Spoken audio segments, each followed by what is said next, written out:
Good evening, metalheads and hardcore kids. Welcome to Metal to the Core, a podcast about metalcore, deathcore, hardcore, anything else we feel like talking about. I am your host, Kevin to the Core. Here with me, my usual co-host, Lexa Felix. Hey. And we have a special guest here, a mutual friend of both of ours, but also a long-time friend of mine as well. I would brand him Mike Jugs. Mike Jugsy.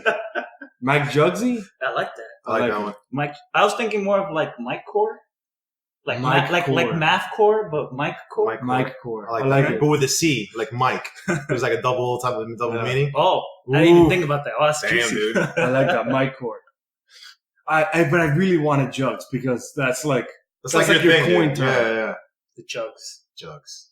We gotta explain what the Jugs is, because I feel like Tell us. No, that's like the perfect fucking intro to your appearance on this episode of Metal to the Core. It's been like 15 years, and that's like sort of like our thing. Like, it's been our thing. Check out these Jugs, right? And then to the point that like it's extended to Felix, and then another friend of ours, Fernando, and like AJ, and like other people, and they use it, and I love how like it's always the usual thing of like the girlfriend is like, what are Jugs? What are you talking about?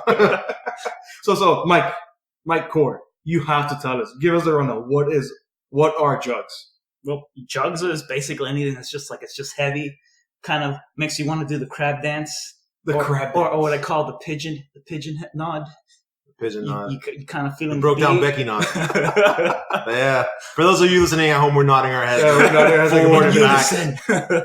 Don't judge us God. right now. We're not judging. So, I mean, Jugs is just basically anything, like any sort of metal, like you just enjoy the beat, and you kind of have like that rhythmic like movement to it. Yes, I Anything like that. Flows with you. Emphasis on rhythmic. Oh, yeah. Because you know what?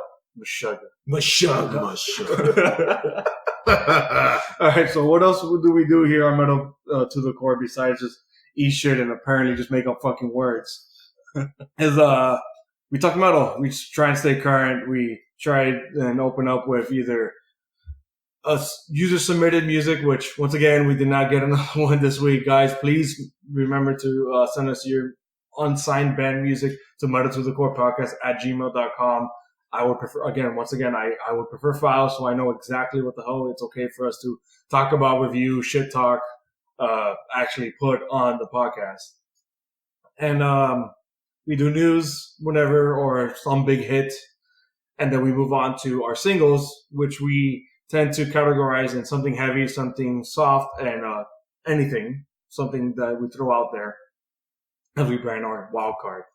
And then we move into our album review. For this episode, we're going to be reviewing Auras, or as Mike likes to call them, Arroz. Auras, their new album. Don't want to get Binary Garden. God damn it, Kevin.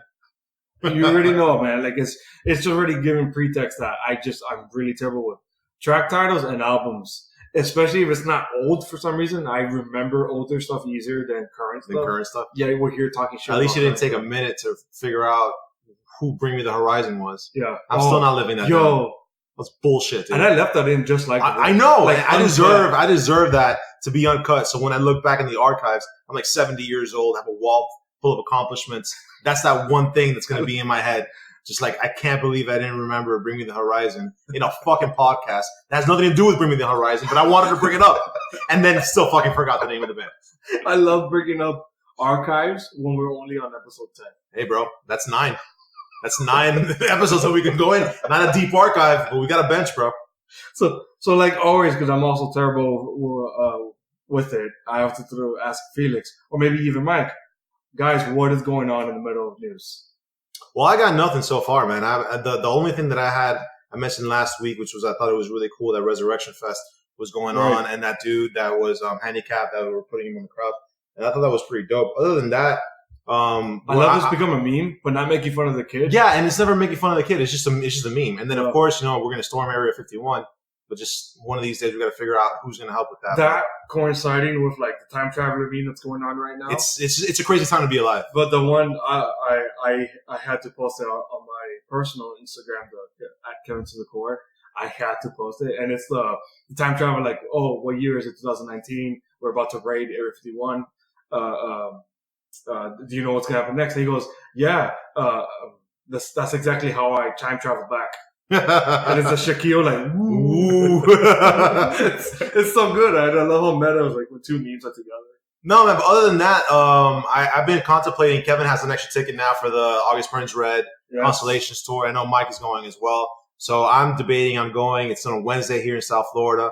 That's going to suck. Yes. To go to work on that Thursday afternoon or Thursday morning. Well, you're probably more likely to be at work Thursday afternoon, to be honest, after that concert.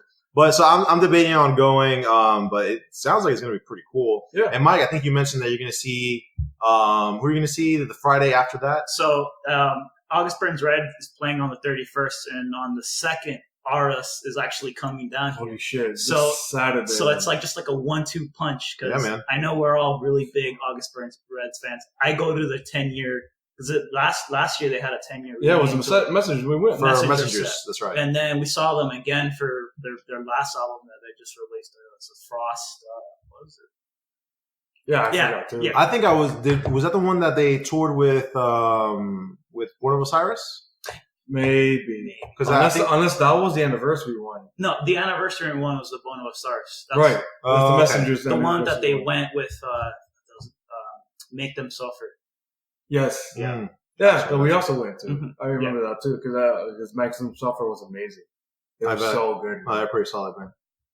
Well, that's the one I told you that, like, dude, you have to check them out. Yeah. No, I did, and I liked it. I enjoyed it. Yeah. That was actually one of my picks early on. I think so. I think that was my intro to them, and that's why. Really? Yeah. Wow. I haven't heard of them before. But they're more melodic than that. The way they sound on their album is exactly how they sound live. Yeah.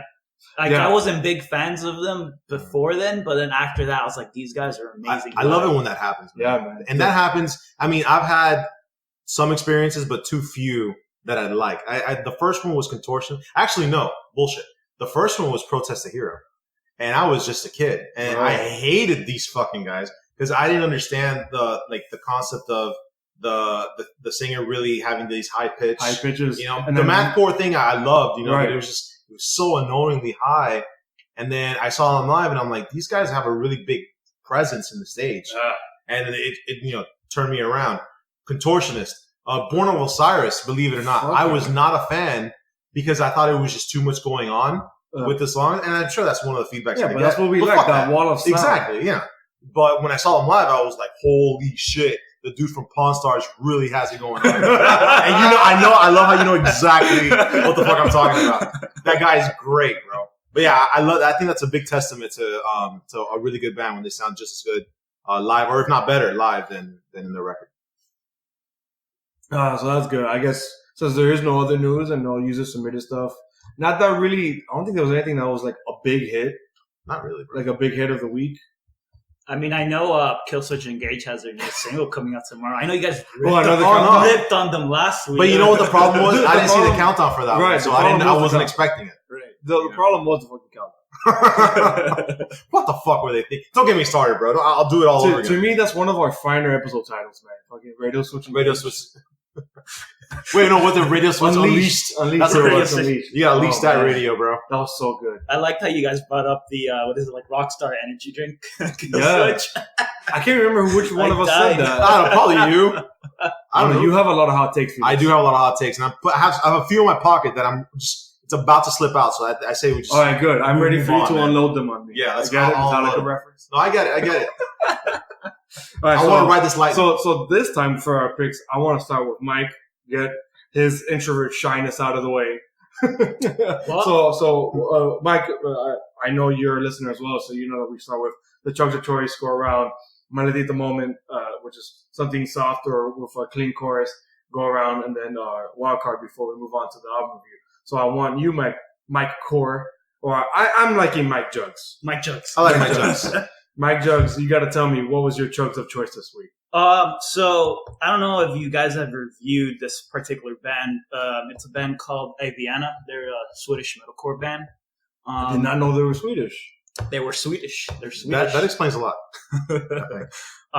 But I sent you, I think their album Polarize, like a month after it came out, and we resonated really well with that album. Yeah. But they have an album coming out next month, and they've been releasing some of the singles from the album. And the latest single is called Red Sky, and I think it's absolutely phenomenal.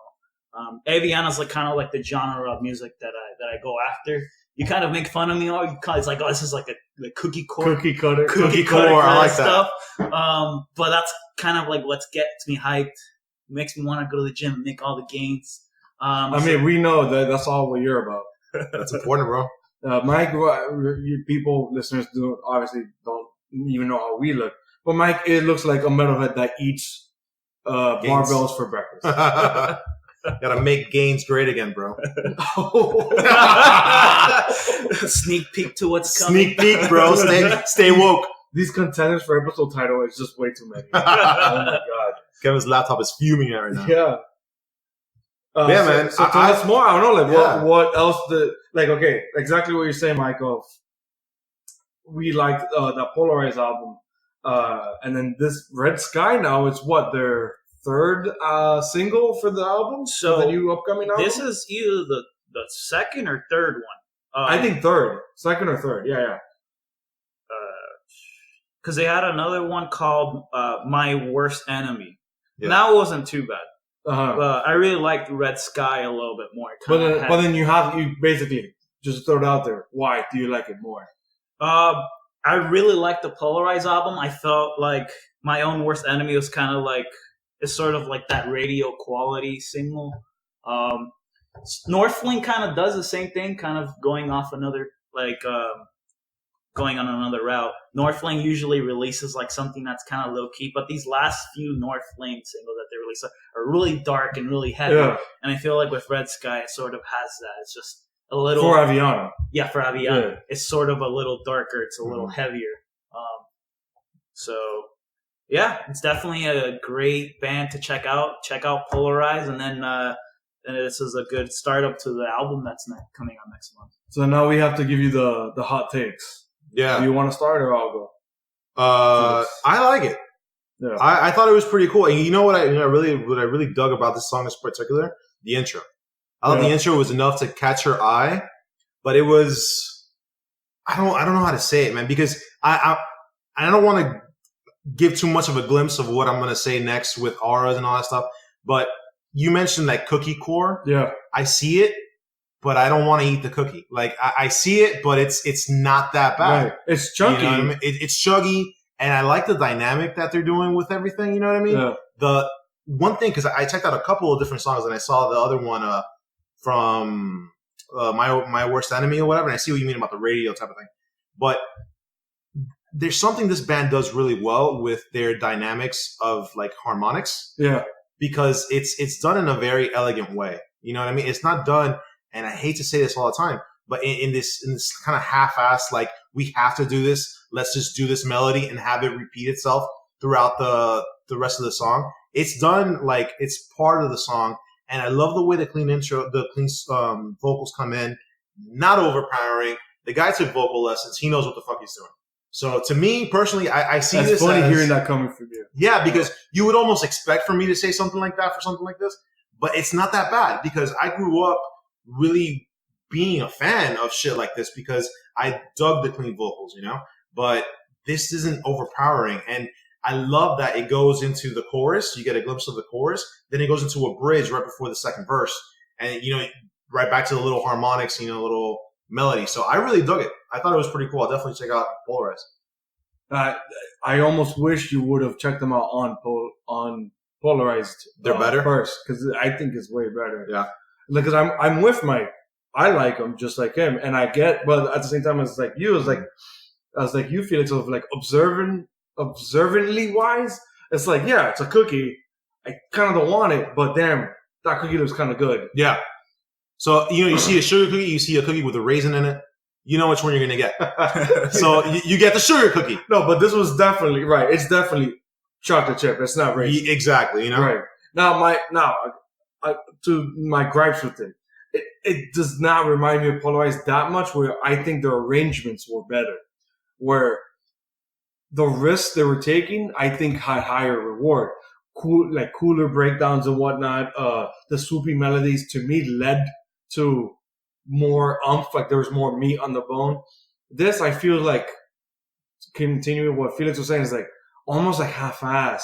And it's like, man, it's funny how what Mike said about like, I think the first one was My Own Enemy. And I said this, I thought the same thing about the same one, where I'm like, man, like, I feel like this was just like, fuck it, just get this first single out, then we'll get to the rest of the songs. But then now something like this, I'm like, fuck, I really hope the whole album is not like this. Because the worst part is like, it's not bad. Yeah. Is that I've already expected more. It's not different. That's the problem. Yes. That's the problem. Yes. And echoing the conversation we had last week about Wage War, it's just like, it's just not what's expected from them. Right. So from this band Aviana, I expect the melodic tapping that's throughout the whole song. The clean singing that comes in. And it's not jarring, which is good, but the clean singer, which I believe, I don't remember, Mike, if it's the bassist or if it's a legit other singer. Wouldn't surprise me. Right, I think it's a legit singer.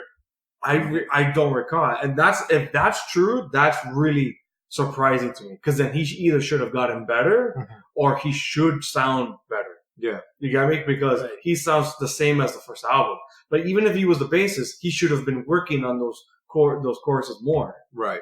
No, I'm with you on that, man. Right. And if the melody, those chord progressions lead into that melody, and you're giving me that thing, the same traditional bullshit. Well, it just makes me think of, and it's funny, but it makes me think of fucking Chester Bennington from like Hybrid Theory, where he had chops, but the chops weren't there yet. You got me? Like he hadn't gotten. It was like almost one step closer, you know?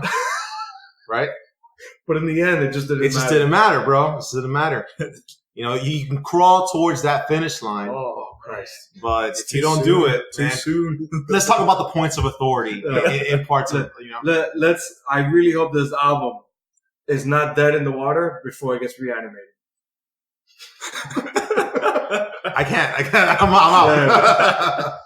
Okay. After that, you have to tell me your chunk of choice, Felix. All right. So, one thing that I really like about what's going on, and listeners from the podcast have hopefully followed this weird dynamic that I'm going through. It's almost like a transition. I'm not who I used to be, Kevin. I'm not what I once was, Mike. I've evolved. I like deathcore. My chunk of choice this week is World War X by Carnifex. And if I would have said this, what are we, 10th episode? If I would have said this, fucking 11 weeks ago, I would have been like, this is just noise. You don't like this shit. Right. I like to know what I'm getting into. I like a more broken down, evenly structured type of song.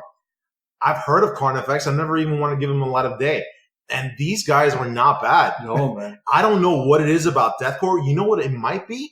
They're fucking different. That it's different from the same BS that we're like constantly being forced of these new songs. And I don't hate all of these new songs that are coming out. Some of them I really enjoy.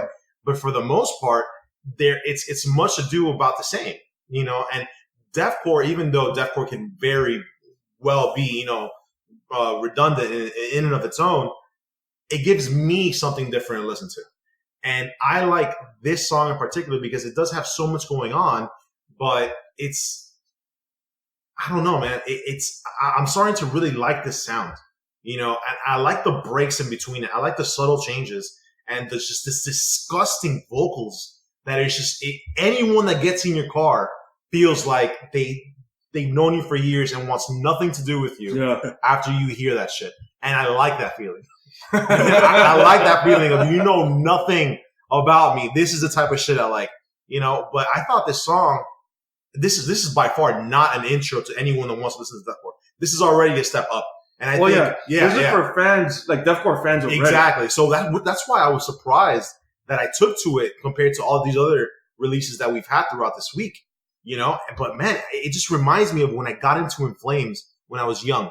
It reminds me of when I got into even Shadows Fall, because it was different from the rest. It had like these progressions of guitar for like 20 seconds and then these double bass drums that I had no idea what it was before, but used in such a like awesome way that, you almost want to look up to these guys. But I'm surprised I even picked them. I'm surprised I even liked them. Me too. But I'm definitely looking. Me too. But Felix, I understand because I know you like a lot of the symphonic stuff. and this is a lot of it there. Yeah. And I think a lot that's of the what I weights wanted come to say. together. Yeah, Right. man. And I didn't know that these two worlds really came together as frequently as they did. Yeah. You know? But you know what it is? It's to your point of like that you've been liking deathcore a lot recently. Is like you're listening to the right deathcore. Probably. You're hearing yeah. the right singles, especially from like because I don't think you've heard a lot of newer bands. Well, actually, you have. Yeah, I think I have a few. Podcasts, Yeah, a few. But I mean, a lot of the favorite ones that you've liked the most. Favorite is not even a fucking word. Goddamn. Goddamn. Yeah, it's just these chugs, man. Listening to Carnifex. Bro, it throws you off your game. My beard's a little longer just hearing it. Right? Yeah, for real. Especially for Mike Jugs beard, he's gonna have a bicep come out and start curling. Yeah, two Carnifex. But to continue what you're saying, the single is fucking great. Yeah, dude. I see the pit of hell opening up in the middle of our table. Yeah. So it's funny because Carnifex has done what not a lot of deathcore, especially the older guard of deathcore, has done, is they try to stick out by blending more of the black metal, or try to go more deathy metal, or thrashy metal, or melodic death metal like what Black Dahlia Murder did. Right. Oceano tried to do this like dark, eerie doom deathcore. But what Carnifex was one of the first ones to do, maybe around the same time as Job for Cowboy, is like we're gonna go full fledged blackened deathcore, blackened death metal, still deathcore. Right. But man, that Scott Lewis's vocals, he's considered one of the greatest fucking deathcore vocals out there right now. Yeah. But man, when he does those crazy highs with those fucking awesome hellish double bass pedals. Yeah, man. No. It's just a demonic harmony. Sounds so beautiful, and it really like takes you on a journey, you know, from the points of hell to the middle of hell and all that stuff. So and you know what's the best part? That. It's well produced and great sound. Oh yeah. No question about that. So it's not. So it's like taking the best elements of black metal, removing all the garbage stuff, like, you know, sounding like it's recorded in the fucking basement. Yeah, because I know, because I see Mike nodding his head, but I know he's not a fan of black metal. Like us. So it's like we have to get Mike's perspective. Yeah, what'd you think song of like this? Yeah, so while you guys were talking about it, first of all, is this the 10th podcast? Yeah, 10th. I think it's a coincidence you got World War X. So yeah, it's like, is it a coincidence? I think not. I think not, my friend. Podcast X. But basically, whenever I see like the title with like the spider web letters, I hope our 51st episode is the fucking week of the raid. It has to be. Let's time that up specifically. If we have to add or drop podcast, we'll figure it out. But God damn it, we'll be. That's crazy. Slow it down, Kevin. But yeah, whenever I see like the spiderweb letters with the title, yes. I was like, oh man, this is gonna be some like really like heavy guttural, like just dark, which I'm not really that big of a fan of. But like you were saying, I mean, it's really well constructed as far as the single that I heard. It's very well put together.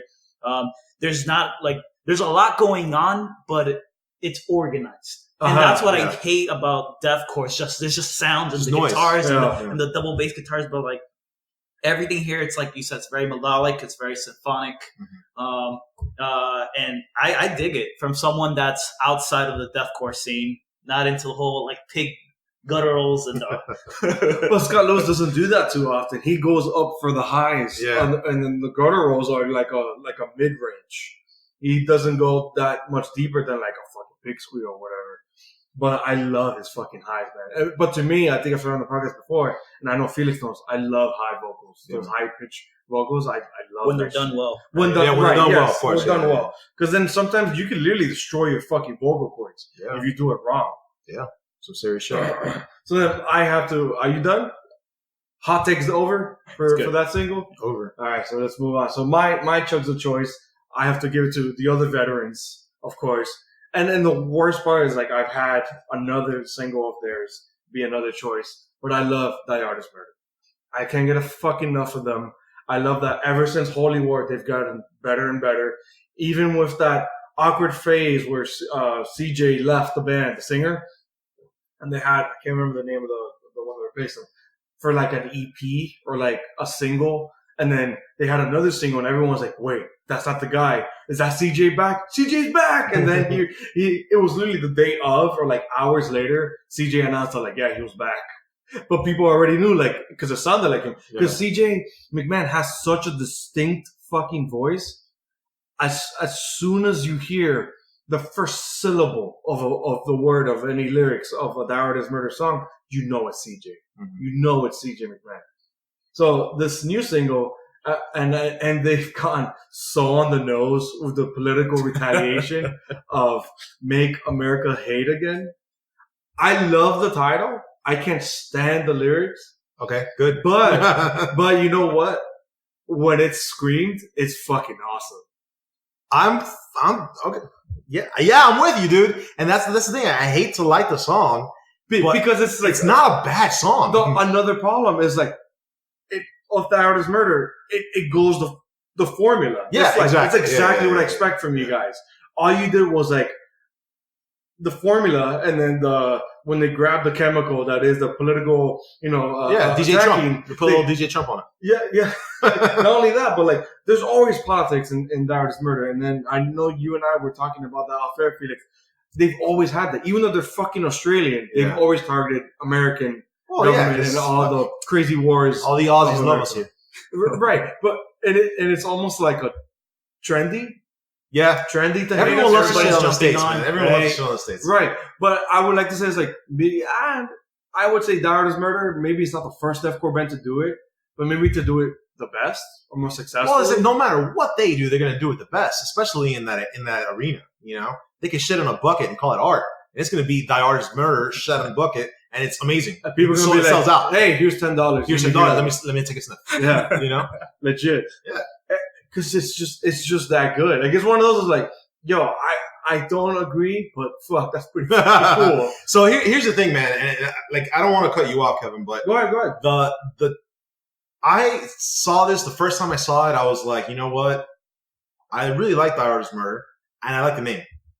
I might not agree with it, but I like the name because dude, I would wear the fuck out of a shirt that said yeah. So let me check it out, and I dug it the first go over. I was even gonna make it one of my picks.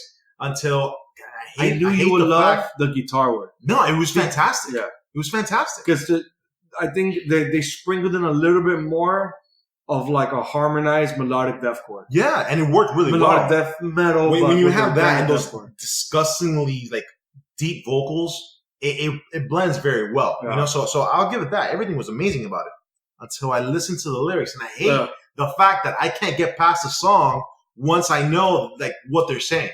Because Kevin, you sent me a song from because I'm for those of you listening, I really like bass heavy songs. Yeah, and I love regular rock. So just like regular bass, a 4-piece band, and kind of like Royal Blood type of shit. Like I really dig that because it's fun for me. Kevin sent me a band. I don't even know the name of it anymore because I was so like annoyed by their fucking politics that every song was a political song. Could it have been Bad Flower? Yeah, it was. I think it was Bad Flower. Yeah, I think that's right. So the one that you sent me was Die, the song Die. Maybe. And I first heard it and I was like, yo, this is perfect because it's really hard to find these songs that are bass heavy like that. Yeah. And then they go because you like that dirty bass that rides the overly whole song. Distorted that lasts through the whole song, and you can tell that the band goes around the bass to go through it. You know what I mean? There's less of a rhythm guitar, I guess is what I'm trying to say. But I listened to that song and I had it on repeat. Die by Bad Flower. Die by Bad Flower. And you know what? Check it out so you can listen to what I was saying. But I had it on repeat for a day, bro. A day until there was a little part that it stops and says, "Impeach the president and all of his friends." And I'm like, "Oh, that's what you're saying?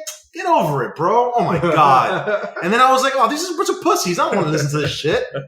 That's my point with Die Artist Murder. Like, I understand that you want to make a political statement. I get it. That you hate the president, fucking everyone hates the president. Fine, do it on your own merit. But when it comes to this type of shit, I don't expect to hear that. I expect to be like, punch the president or fucking kill the world, whatever. I don't care about your feelings. You're so like hardcore and like, like fucking brutal. Like, oh, I don't like what he does. Who gives a shit? You lead like a mob of angry white people and a mob of like metalheads that go crazy. They'll jump as soon as you say how high.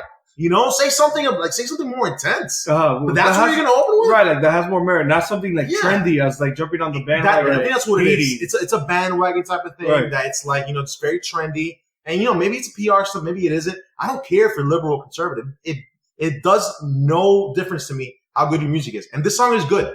So bothers me about it. The song is good, but the problem is that it's so like safe in that bubble of like, all right, yeah, everyone hates this guy. Let's jump on this shit because everyone's gonna agree. And especially, you know, what makes it even more insincere is because they're Australian. Not to invalidate their own opinion, but it does degrade it a bit. Exactly. Like because Australia, for the most part, and I could be wrong about this, but Australia, for the most part, tends to be very liberal, and I get that, and I welcome liberal ideologies, you know, as much as I do conservative ideologies. It doesn't matter to me as long as the band is good, the song is good, but it's not for you to make that statement, to be honest, dude. Like, just make it brutal, you know, make it hardcore, make America hate again, and talk about other shit that actually, like, you know, it matters more. That matters, and it's like cooler, right? Which is funny because like they've always talked about like global politics, especially like, and I was again telling you off air, Felix, is they've been talking about stuff since like their Hate album, and I think that's where they really hit it big. But where they went really political, especially down to like the album title, was Holy War. And they talked a lot about like Middle Eastern involvement or whatever, like involvement, political drama going on over there. So they talked a lot about religion. Of course, it's in the name, Holy War. Yeah. So they talked way more problems on a global scale. Actual like legit issues, you know that. And you know who does this also? Protest does it. Protest the Hero.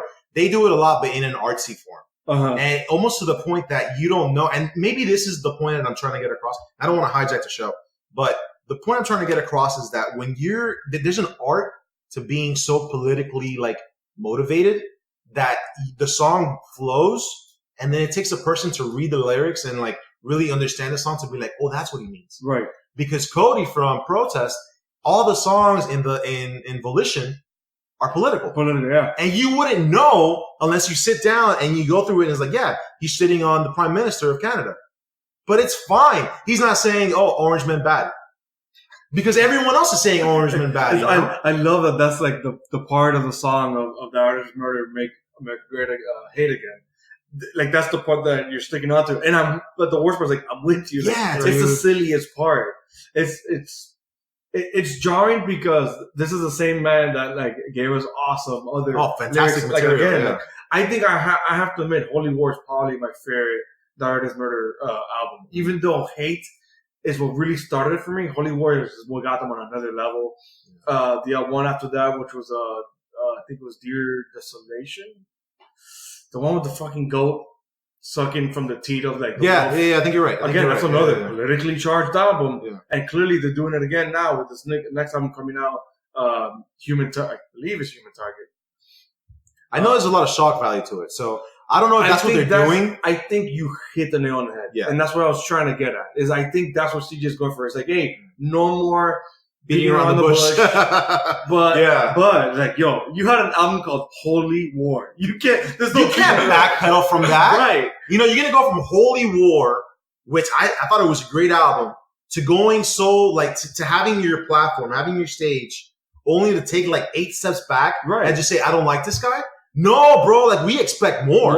Give us more philosophies that are like, this is fantastic. It's amateur of them. Yeah, exactly. You know, it seems like kind of lazy. But then what sucks is like, again, I don't want to take away from the song. The song itself is fucking incredible. Yeah, man. Where it borderlines melodic death metal and deathcore. And again, once again, I see Mike agreeing with me, which is funny. It's the same point as you, Felix, is that I know, Mike, it's not your brand. I know it's not to your liking. So you have to tell us now after this crazy Alex Jones. Alex Jones, the lizards, bro. The lizard people. Hey, Mike, what did you think? They're coming out of Area 51. Dude, hey, you know what? Get ready, bro. They can't stop everybody, man.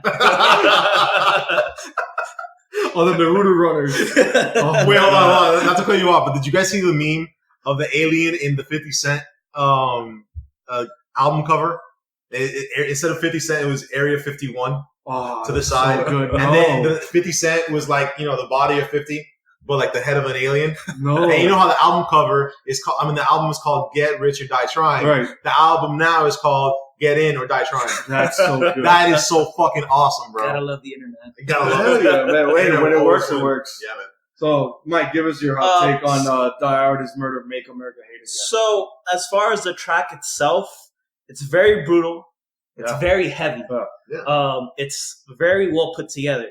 My gripe with it is sort of the metal community. Like, we come from all different walks of life, and metal music is something that brings us together. Right. And when you have a title like Make America Hate Again, I feel like it divides us metalheads. Right? Because, when we went to school, metal, like, we were like a minority. Not everybody likes metal. We were already targeted enough as it is. And, like, for example, like, this is why you and I, we got along so well. Because you're like, you like metal? Right. So do I. Right. So That it's like started something, right. And that still happens. And, like, it's formed a friendship here 15 years later.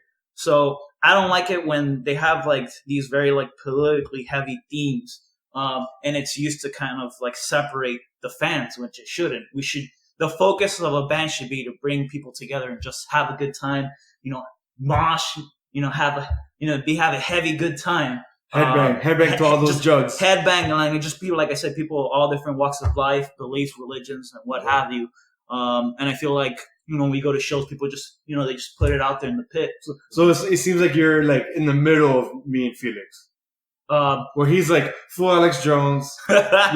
You're more of like, hey, let's just keep it PG. I'm sort of. What would you be? But no, I'm like, I think it's just a fucking gimmick. So like, I'm not taking it as seriously. I think you're right. But I see your point. Yeah.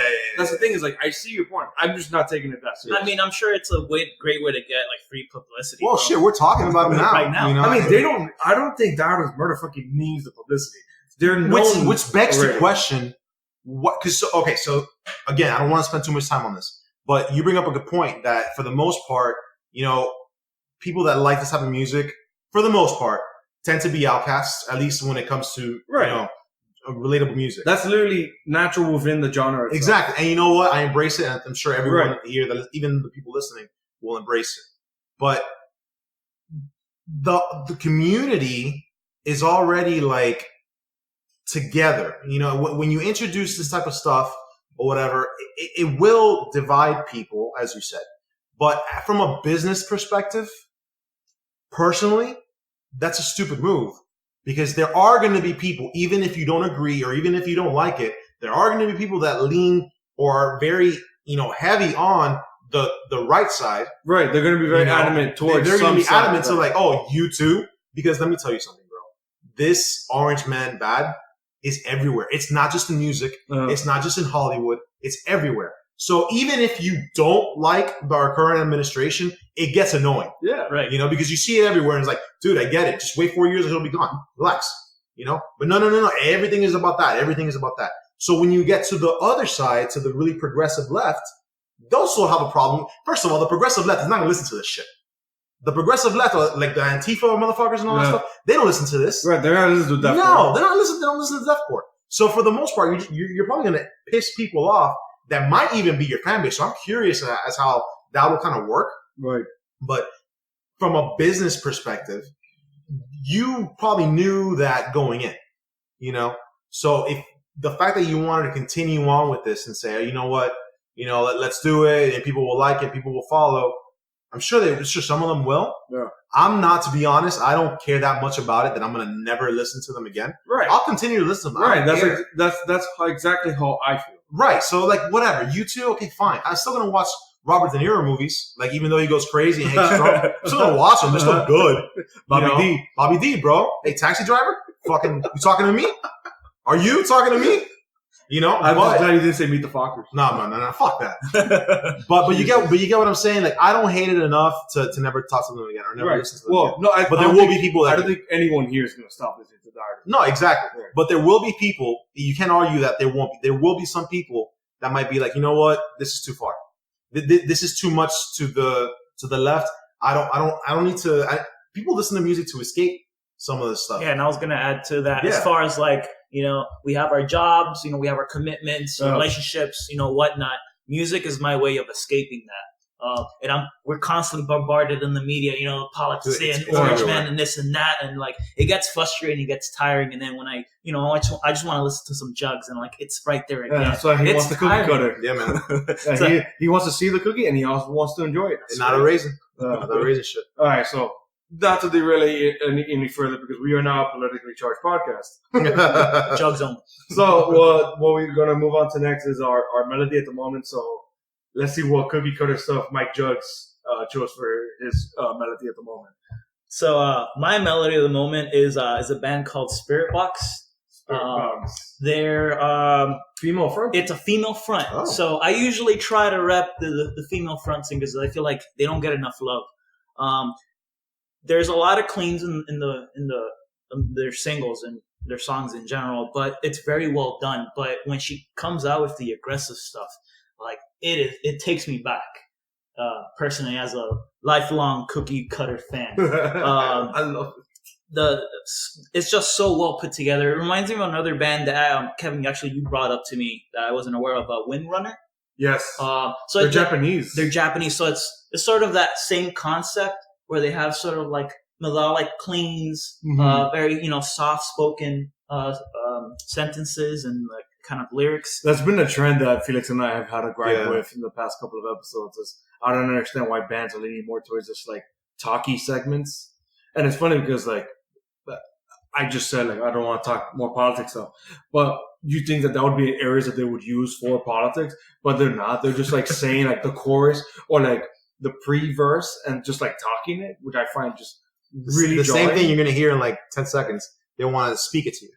Right. 10 seconds I before. don't understand it. Yeah, it's weird. But I get to your point, Mike. Is like it is cool because it's way more melodic, and I dig her screams.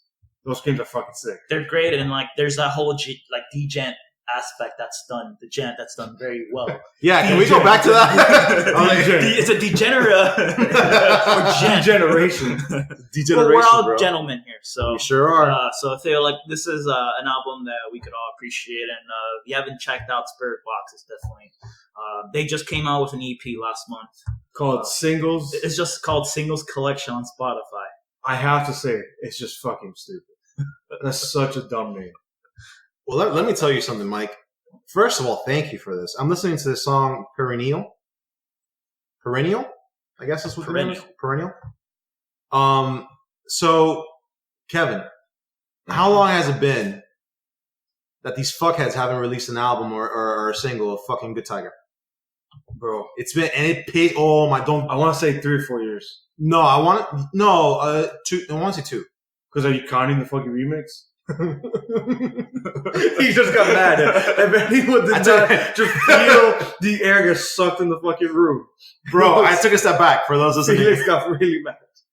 So I'm a big fan of this band called Good Tiger, and I mentioned them before in the podcast. They're 3/4 of the band came from a band from England, Safety Fire. the Safety Fire. Which I know that one you're familiar with, Mike. Yeah, I like them. So since they've released their past 2 EPs, I have struggled to find anything remotely close to them.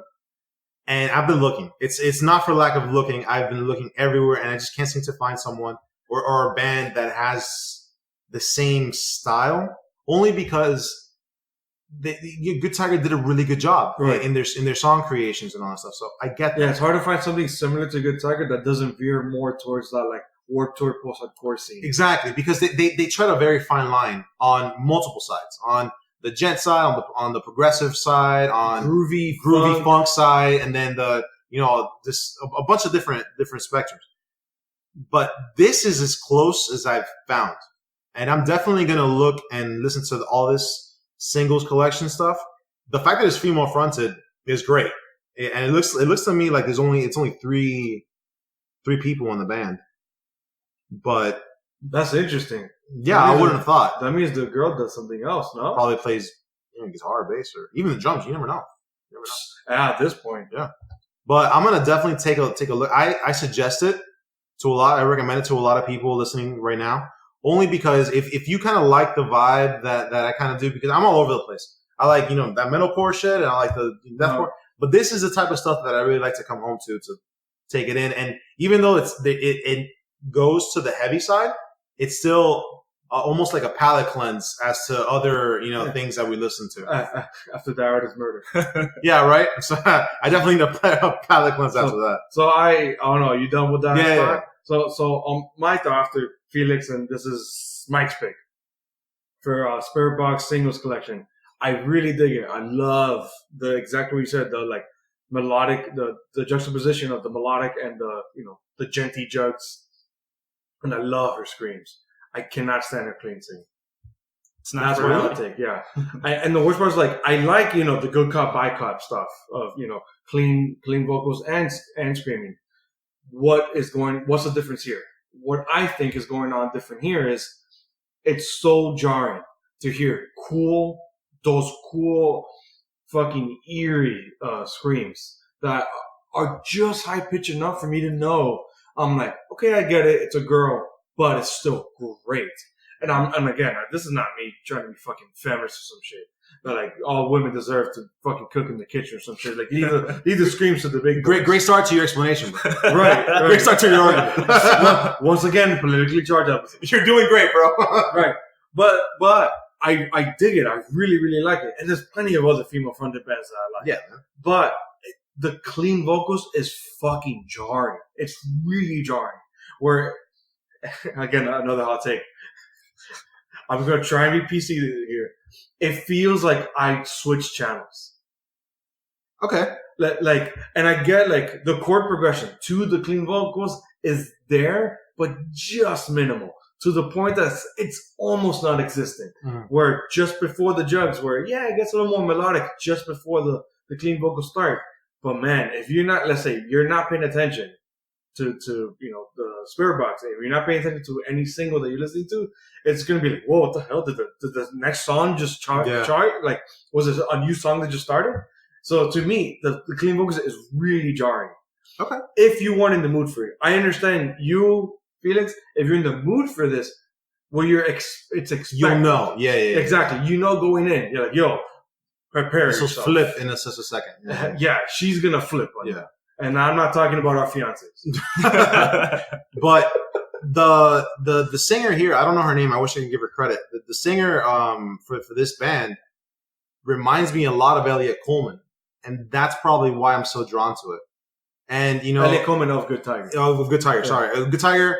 Tesseract in the first the second album. No, he only did one. And Sky Eats Airplane. The singer's called Courtney LaPlante. Courtney LaPlante, if you're listening, big shout out. I think that's why I like it so much, because her chorus, like the way she drives the chorus, is very dominant. Yes, it's almost operatic, which that's why I find jarring. Okay, and I get that. But I also see, and I'm actually listening to the chorus right now. I see the band following in that direction, so it's not too off-putting, at least to me, because I like that type of stuff. That the band is kind of like going in that way while the singer is doing the chorus, and then it brings it back down. But the switch, it could have a little bit more of a transition or more of a segue. That's all I'm asking, basically. Which is fine. I wish I get it, but perhaps that might be their thing. That might be their touch, their accoutrement. Right. Yeah, that could be just their signature. Exactly. Which is totally fine. I was going to say gimmick. I'm like, that's not gimmick. No. It's just like, that could be their touch. An audience's way into their music. Exactly. And if you like it, great. And if you don't, to be honest, it's not enough for me to hate it. That transition is not enough for me to hate it. So I'll still listen to it. I can't say I hate it, but I could honestly say, it's just not for me. Right. I'll keep checking out other music, maybe see how they evolve. But as of right now, this is not something I'm going to be adding to my library. Yeah. Well, Mike, this is only their second album. Well, right? here's the thing too. If you've liked I Wrestled the Bear once, they're actually a spin-off from I Wrestled the Bear. Was she the previous singer? Yeah. Oh. Well, they've had two singers. I Wrestled the Bear before they both female fronted? Yeah, both they stayed with the female vocals. But what was the difference with I Wrestled the Bear one? They were from off the bat. You already know going in. Yeah. Mathcore, avant-garde, crazy black metal, and just female-fronted alternative rock. You knew going in with that name, with that font, and those crazy album title, album covers, and T-shirt. Like, you already knew it, especially in music videos. you knew going in what the fuck you were stepping into with I Wrestle Bear Once. Yeah. Maybe you didn't fully comprehend what was going on, but that's the difference. With Spirit Box, with that name, that title, as stupidly as it sounds, of singles collection, with with intros like some of the singles on here, like the one I heard was Beach Bath. They're heavy. Some are melodic, but then you hear the genty parts, like Mike said.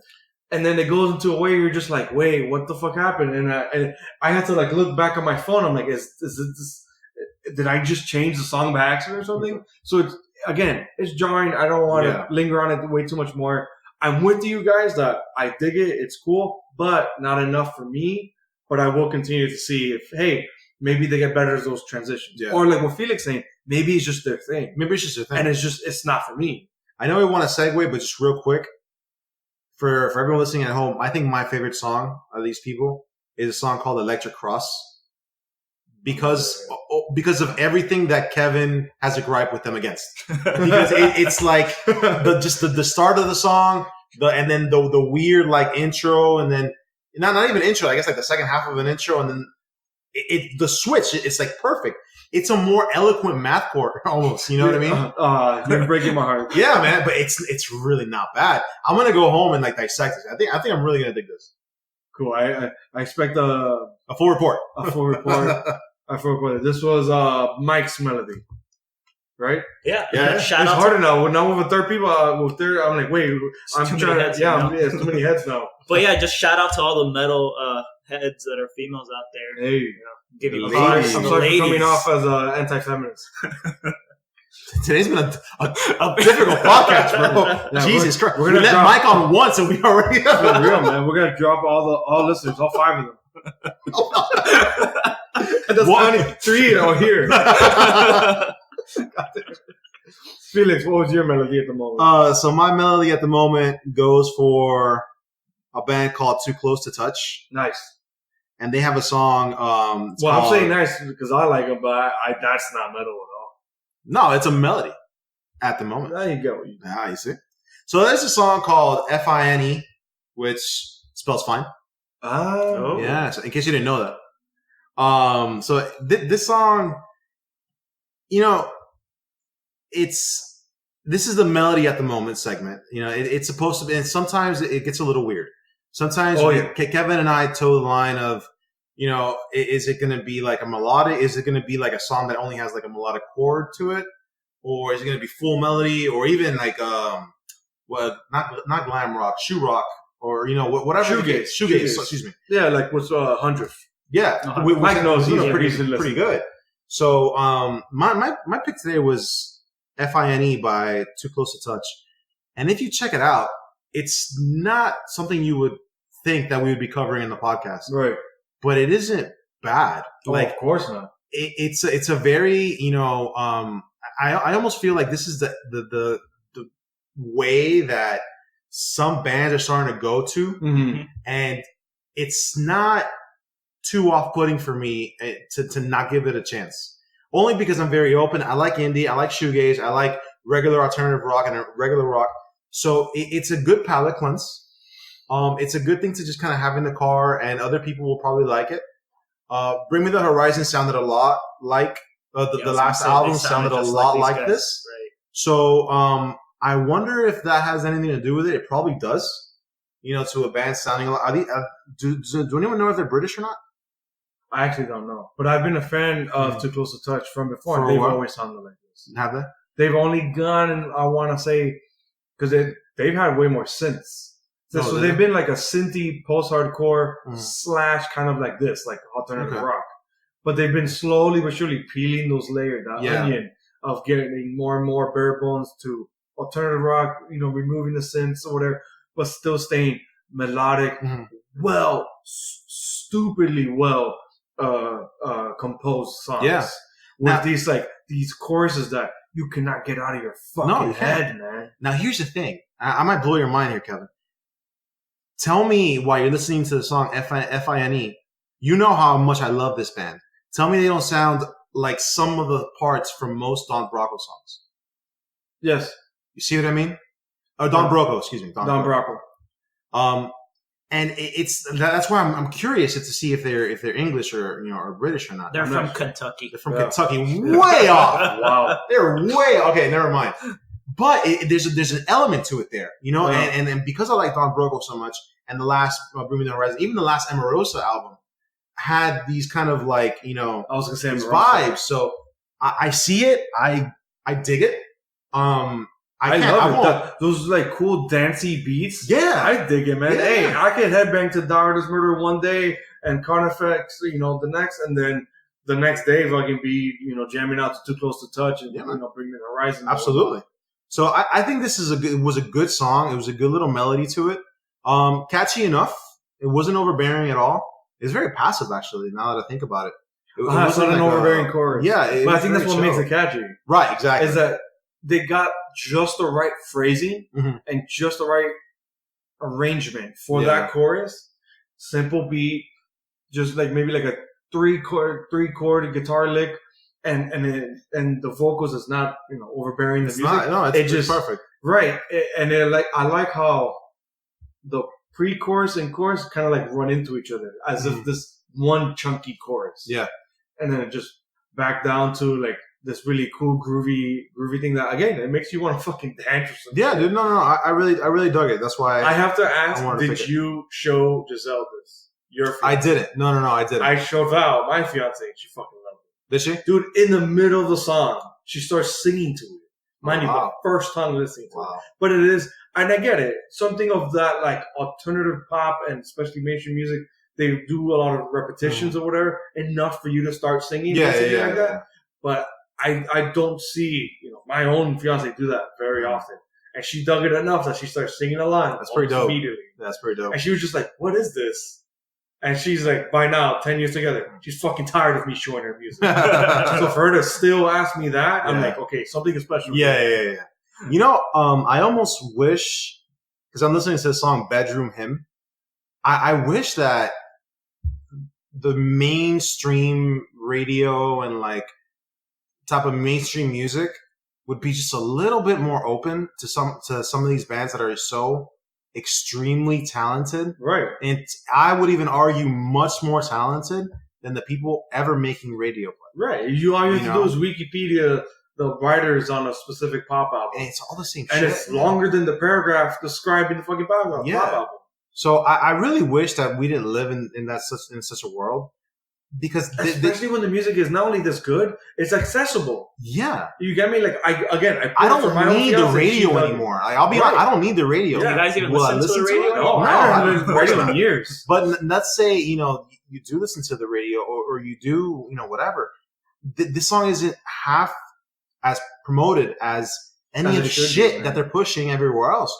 So it's a business. No, I fucking know. It's funny, man. Is it? It's they look like Weezer, which is super jarring. It's so strange. Uh-huh. Well, maybe not the weird one especially when you hear the vocals during the chorus. But then they have a different colored green screen. So green screen, blue screen, red screen, whatever the hell. And they have a person in a morph suit corresponding to whatever is the screen. And they're moving the bandmate as they're playing the song. That's pretty cool. It's so funny. Yeah, that's pretty cool. It's so silly. But look, man, I really dug this song, and I'm starting to listen to more of their songs and really like it. So I'm gonna take this home with me and digest it. Mike, what'd you think of it? So I'm listening. I've never heard of them before, but when I played the and is that cookie enough for you? Yeah, right. Maybe it's too cookie. Ooh, it's too sweet. Yeah, it is almost bubblegum. Oh shit. It reminded me a lot of Bring Me the Horizons. They released a video about 6 months ago called Medicine. Oh, yeah. Okay, yeah. And, I was like, is this Bring Me the Horizons Medicine? I was like, oh no, this is a different artist. But it's not bad. I mean, it's not my cup of tea. But it is sort of good music to play with when you have friends that are not into the heavy stuff, but they're still into rock. It's very easy listening. It's something that even older folks can listen to. You got your mom. Damn, la suegra in the car. Bro, you're older than us. You're older than us. You're calling us old. In the car.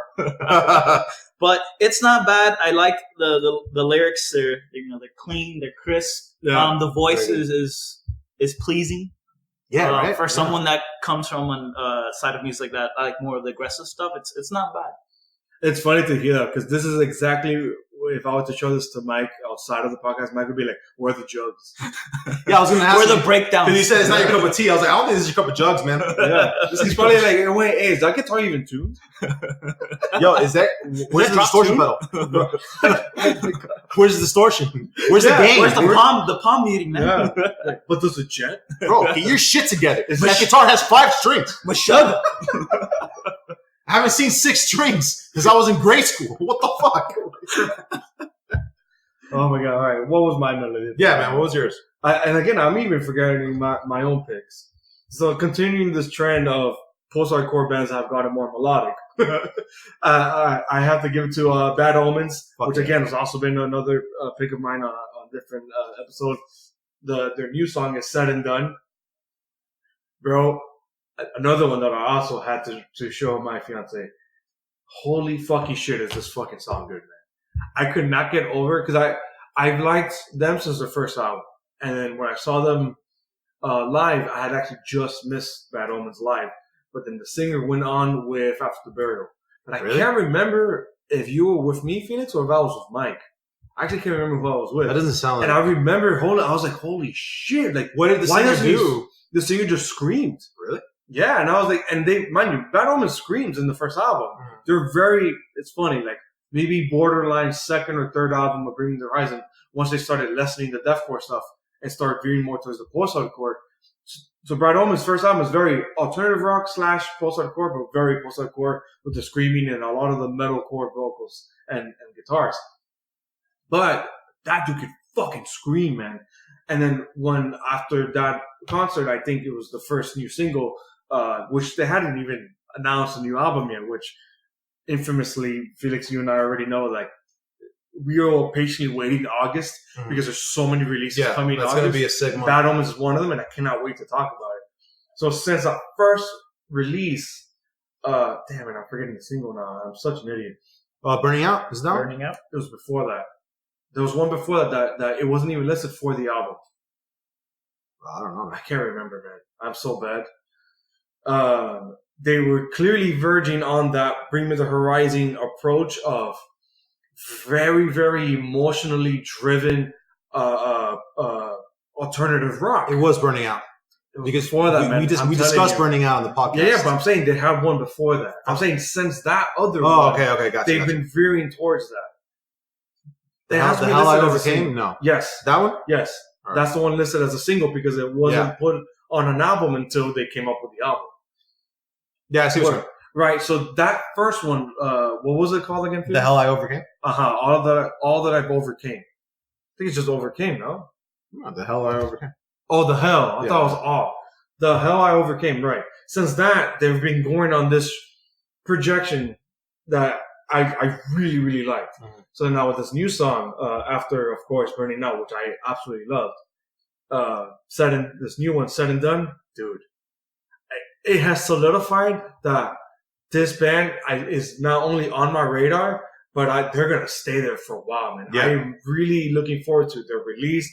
I'm really looking forward to when the next time they come in town. I'm looking forward to what they do with their career and how it, goes off after this next album. Because holy shit, that chorus, that pre-chorus, I think is more catchy than the chorus itself. The intro's catchy, and it's just an intro. The intro, it almost prepares you. You remember like a ride in Disney or an adventure? Okay, you see what I'm saying? What the fuck are you about to say? Okay, bro, Space Mountain, circa 1999. All right, you're fucking 9 years old. You have a belly full of Mickey Mouse ice cream, and you wait in a line with your annoying ass parents for fucking 10 hours. Right? You're finally in the front of the line. And you hear everything, and Space Mountain's very dark for those of you who've never been. It's very dark and a lot of stars. Clearly, we're from South Florida. Clearly. So just imagine being in any ride, right? Front seat, and you're just waiting for the anticipation to just kind of pull you forward. And that's almost what the vibe that I got. I get what you mean. The build up from the intro. Right from the start. Yeah. And some bands don't do that right. Yeah. And when they do it, it's almost sad sometimes when they do it wrong. Because you know what they're trying to do. Yeah. It's not like, oh, we were just trying to do it, but they didn't want to go, all the way. No, you tried it and failed. I can tell. It's the approach of like very radio rocky bands. Yeah. As we kind of coined now on the podcast, butt rock. Butt rock. Where it's like, especially in the verse for this songs of Said and Done by Bad Omens, it's that simple drum beat, simple guitar chords, and it's all about the lyrics. It's the vocals, bro. But man, the vocals is kind of like, hey, don't worry, we're going somewhere. Mm-hmm. Take my hand and I'll show you. I'll guide you to the front of the line of Space Mountain. Yeah. And then just go from there. And then when he does that like cool projectile screaming that it borderlines like an actual post-hardcore scream. Yeah. It's like, yo, how are you maintaining melody with a scream? It's fucking impressive, man. Yeah. That's what I'm saying. Like when I saw them live and he screamed, but like with After the Burial, I'm like, holy shit. Man, he's got some and bro, that dude's this, and he's tiny. He's a tiny fucking guy. It's funny. And he's a skinny, scrawny. He looks like an even shorter version of really skinny Mitch Lucker when Suicide Silence started. Oh, yeah. He looks just like that. With less tattoos and alive. Right. God. Oh, man. Damn it. I'll take. So once again, I don't want to linger too much on this single because it's a band that we've already typed. Yeah. We already are looking forward to new shit, so we have to get the hot take from Mike Jugs. So I'm actually listening to the single called "The Worst in Me." That's from the first album, man, or is that also from the same thing? That's their highest played single on Spotify. So because I don't want to judge them on like the new thing. I also want to see like what they got before. Okay, I respect that. And like it's not bad. It's sort of similar to Too Close to Touch. It's sort of the same avenue. Very very simple lyrics. The musically it's good. They're actually on tour with Buenos Aires right now, which is interesting. So dude, sure. Are they coming down here? Side note, no. Why would they? All right. Fuck South Florida, dude. It's Bad Omens, Buenos Aires, Kingdom of Giants, and Spite. I'm so fucking mad. What's the closest one here? Do you remember? This is probably Atlanta. Atlanta. I think I saw the venue is the Masquerade, which I've been to. Right. Which it's okay. Well, then again, if any Atlanteans are listening, they're probably getting mad at me. It's like, oh, it's the best venue we got. That's fine. Look, I went. I had a great fucking time in Atlanta, but the Masquerade was under construction. And I think I can't remember, they were adding or removing the second floor. That's how bad the construction was, where I didn't know if they were adding or removing. It was all blur. But I remember walking in and there's fucking dust because there was no floor. You know that dust that you get from like a floorless construction site? Yeah. That was the venue. And I was like, what the fuck? Imagine going into that. I was just brace yourself. No, imagine the mosh pit. Yeah. The smoke that came up from the that pit of hell just opening up. It was nuts. It was Counterparts was really interesting during that pit. Yeah, I bet. What were you gonna say, Mike Jugs, about Bad Omens? No, they're not bad. They're pretty good. Again, not my cup of jugs. Okay, but literally, but it's good. As someone that. But what would be your hot take on the vocal stylings like this? Like how I said, like I can't understand how he's keeping a melody while screaming. But like to you, since you like the more abrasive stuff. What can you compare that to? Or how can you gauge that? That at least the vocal performance. I really want to emphasize that. I mean, as far as the vocals themselves, like now I'm listening to it, like I see like he sings and then he like starts like edging into like a little bit more heavier stuff right now. So like towards the end of The Worst Enemy, he starts to like scream a little bit more and then he comes back down. So there's kind of like that ride. It's sort of like a little roller coaster.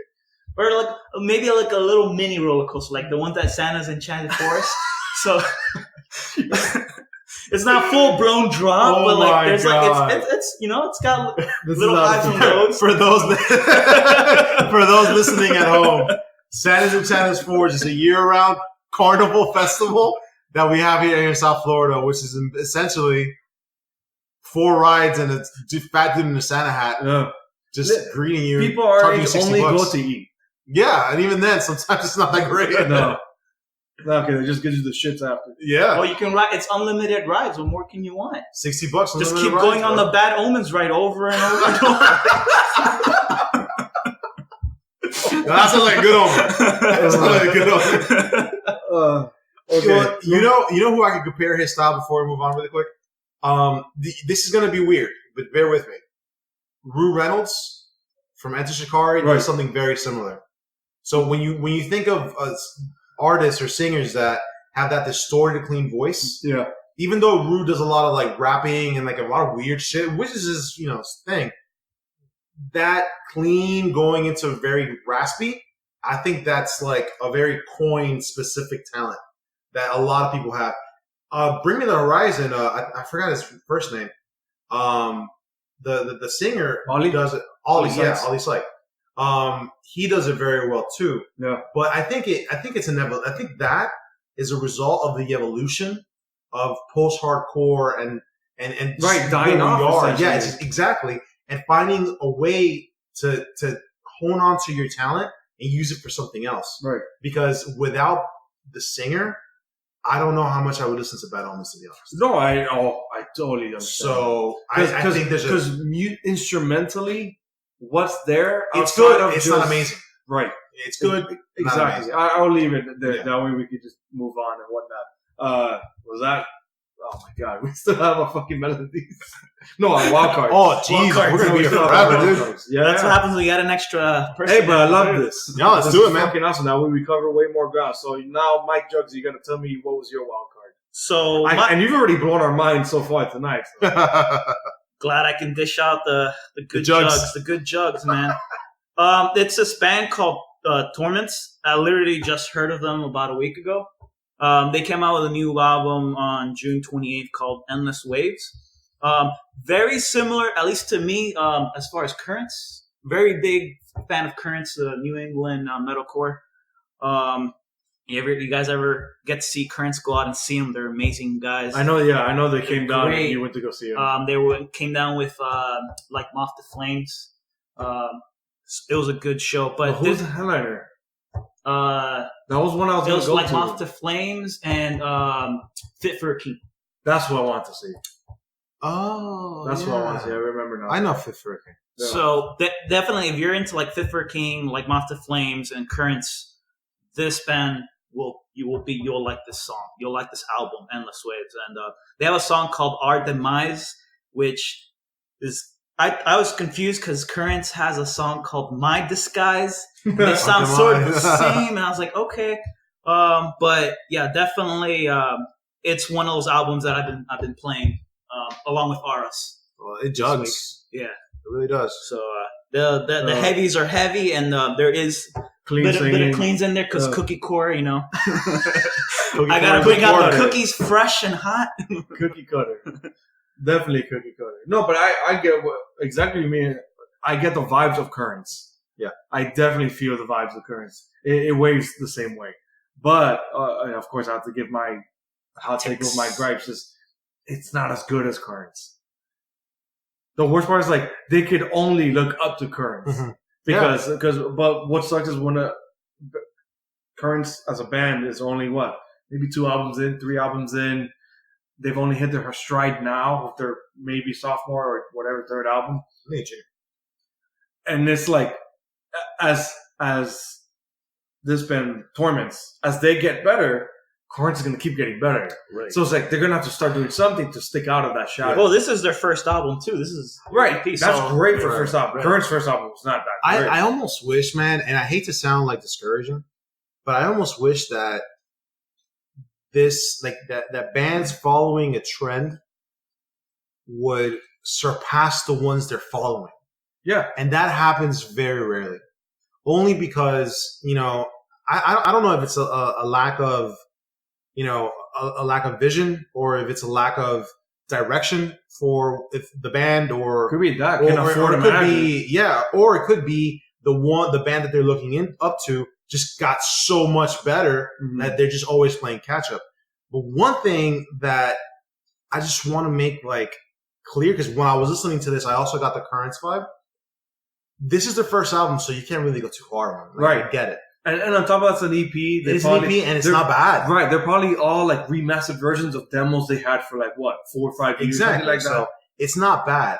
But what I will say is that if you were to dig a little deeper, if you were to just find your own way, and I've said this multiple times throughout the podcast, if a band like this looks up to Currents, yet has the freedom or the willingness to just kind of take it, not just a step towards Currents, but a step over or even to the left, right? you might be that band that others look up to you for, but you'll be different. And I think that's the key. Mhm. Because when I listen to this, nothing is memorable for me. Right. You know, it's good at the moment. It's, you know, but to me, I'm not going to take much of this home. I would like to, but it doesn't seem like I'm going to. You know what I mean? But I think that if it were different, and I think as listeners, we all listen to a fuck ton of music on a daily basis. Yeah. So the key here is just to really hold the attention of the listener. Yeah, because And capturing make them want to listen to you capture is again. one thing, keeping is another. Keeping is another. Because I can't tell you how many times, and this is just brute honesty, man, how many times I pick my picks for the week and never listen to it again. Right. You know, there's, with the exception of like Thank You Scientist and Anus Pastry. Pastry. Anup Sastry.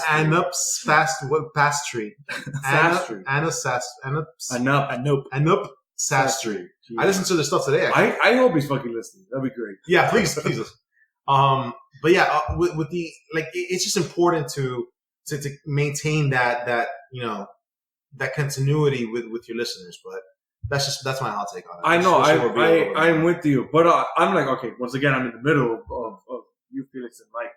I dig it as much as Mike. Maybe not as much as Mike, but I'm on the home base of Felix, where it's like, dude, you got my attention.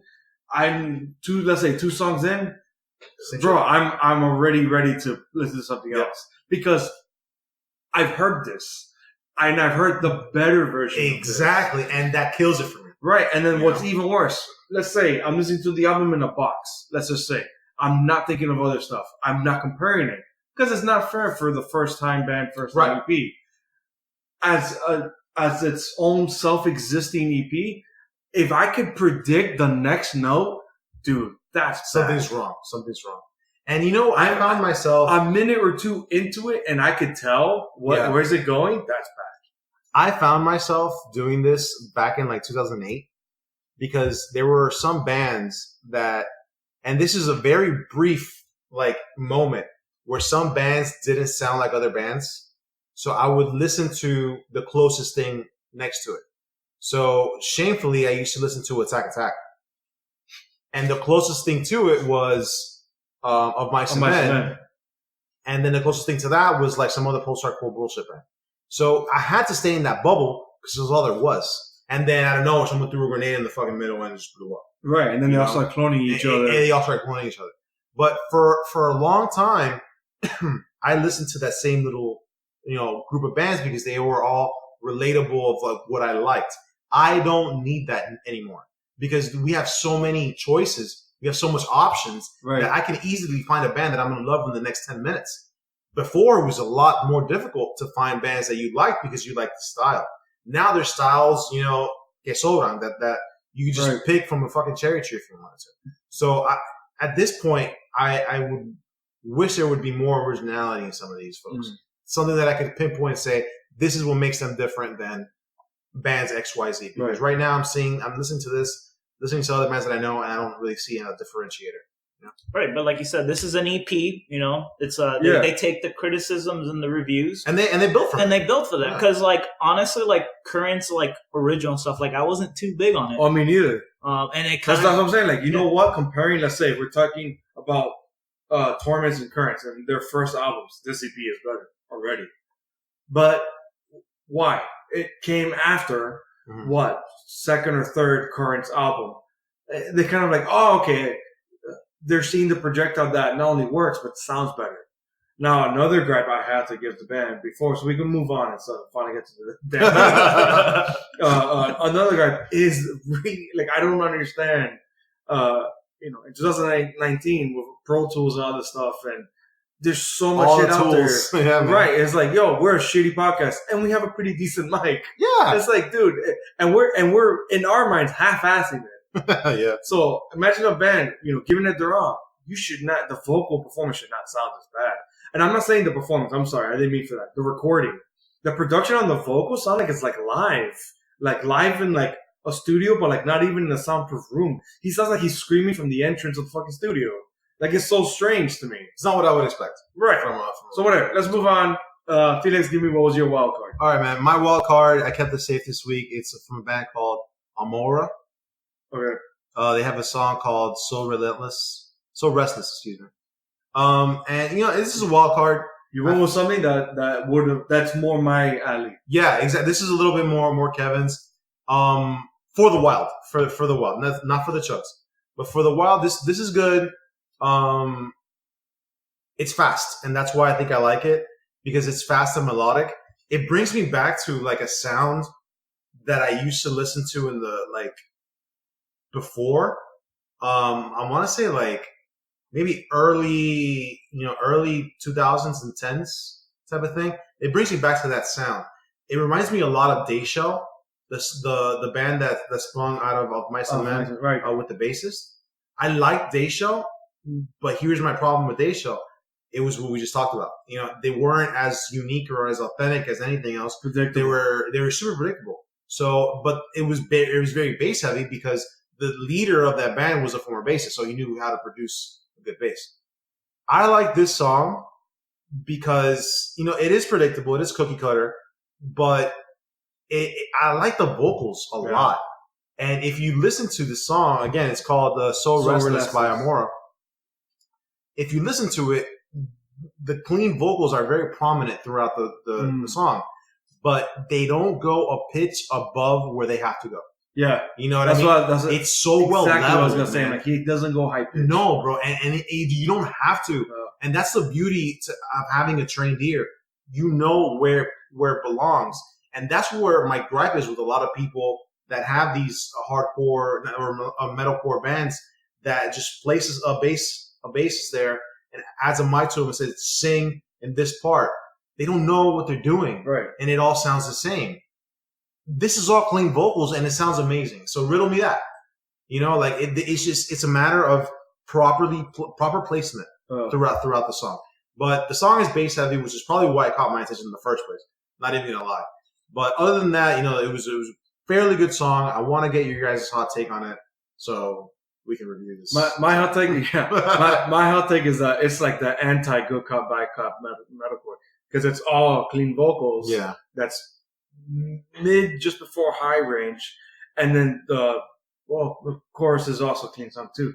But their breakdown incorporates. Breakdown's pretty sick. Screaming. Yeah. And Amora, I can't remember exactly, but I think it was really early on in the podcast.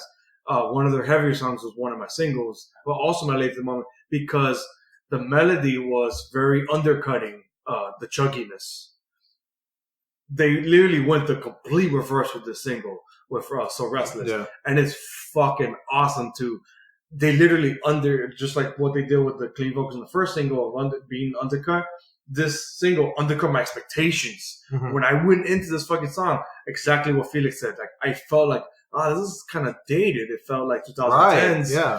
But I'm like, but the forward momentum of the song with the drum beat and the bass, the really rhythmic. Mm-hmm. It was really rhythmic, but without being Meshuggah and poly. It wasn't polyrhythmic. It was just one rhythm, but it was fast paced. It was going somewhere. Yeah. And really good bass chops. But then that melody, exactly what you said, like kind of like that Dayshow melody of like this like sonic boom where the guitars are just like echoing to your ear holes, and it's like something is ringing true in your head as you're listening to it, and you're like, dude, I'm really digging this. And the vocals, how it never gets just about that Vans Warped to a post-hardcoreness. It doesn't. It's almost like its older brother that went to like the military and like has a much more successful job. What is with this politics? Right? But I really like that the band knows where to place everything, especially the bass parts, because it was for me like pretty rewarding to hear. So. Mike, Jugs, tell me. So, I mean, this is the first time I've heard of this band. This is cookie cutter as hell, but was it cookie enough for you? So I want to expand a little bit on what I thought about it. So the So Restless, like that beginning, like intro, like got me. That guitar, musically, like I was like, all right. Okay, that overly distorted, so it sounds like it's underwater. Okay, so it's kind of like they're fishing me in. I was like, all right, you got me. Yeah, they're reeling you in, yeah. Because like with me as a metalhead, like I usually judge a song by the first 15 to 20 seconds, which can be bad because like the good stuff can come later. But like I'll be like, I'm not interested, and I lose it. So with the intro, they got me, and I'm like, okay, like the cleans aren't that bad. But then once it gets to like, I'd say 60% of the song, like I did not expect that breakdown, like that heaviness to come in. It kind of caught me off guard, and I was like, oh, okay then.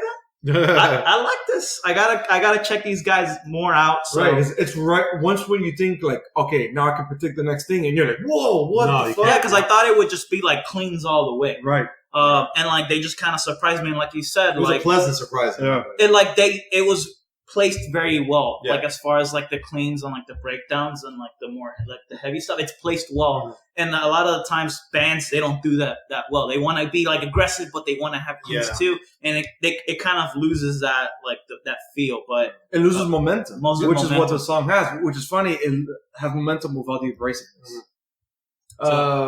That's it for that one. So that's my take. Bro, who chose that? Your turn, bro. Bro, all over the fucking place. This is crazy with 3 people. It's nuts. So my wild card, am I last? Yes, I am. Good. So we can finally get to this review. So this would be a mini review, but I'll get to it.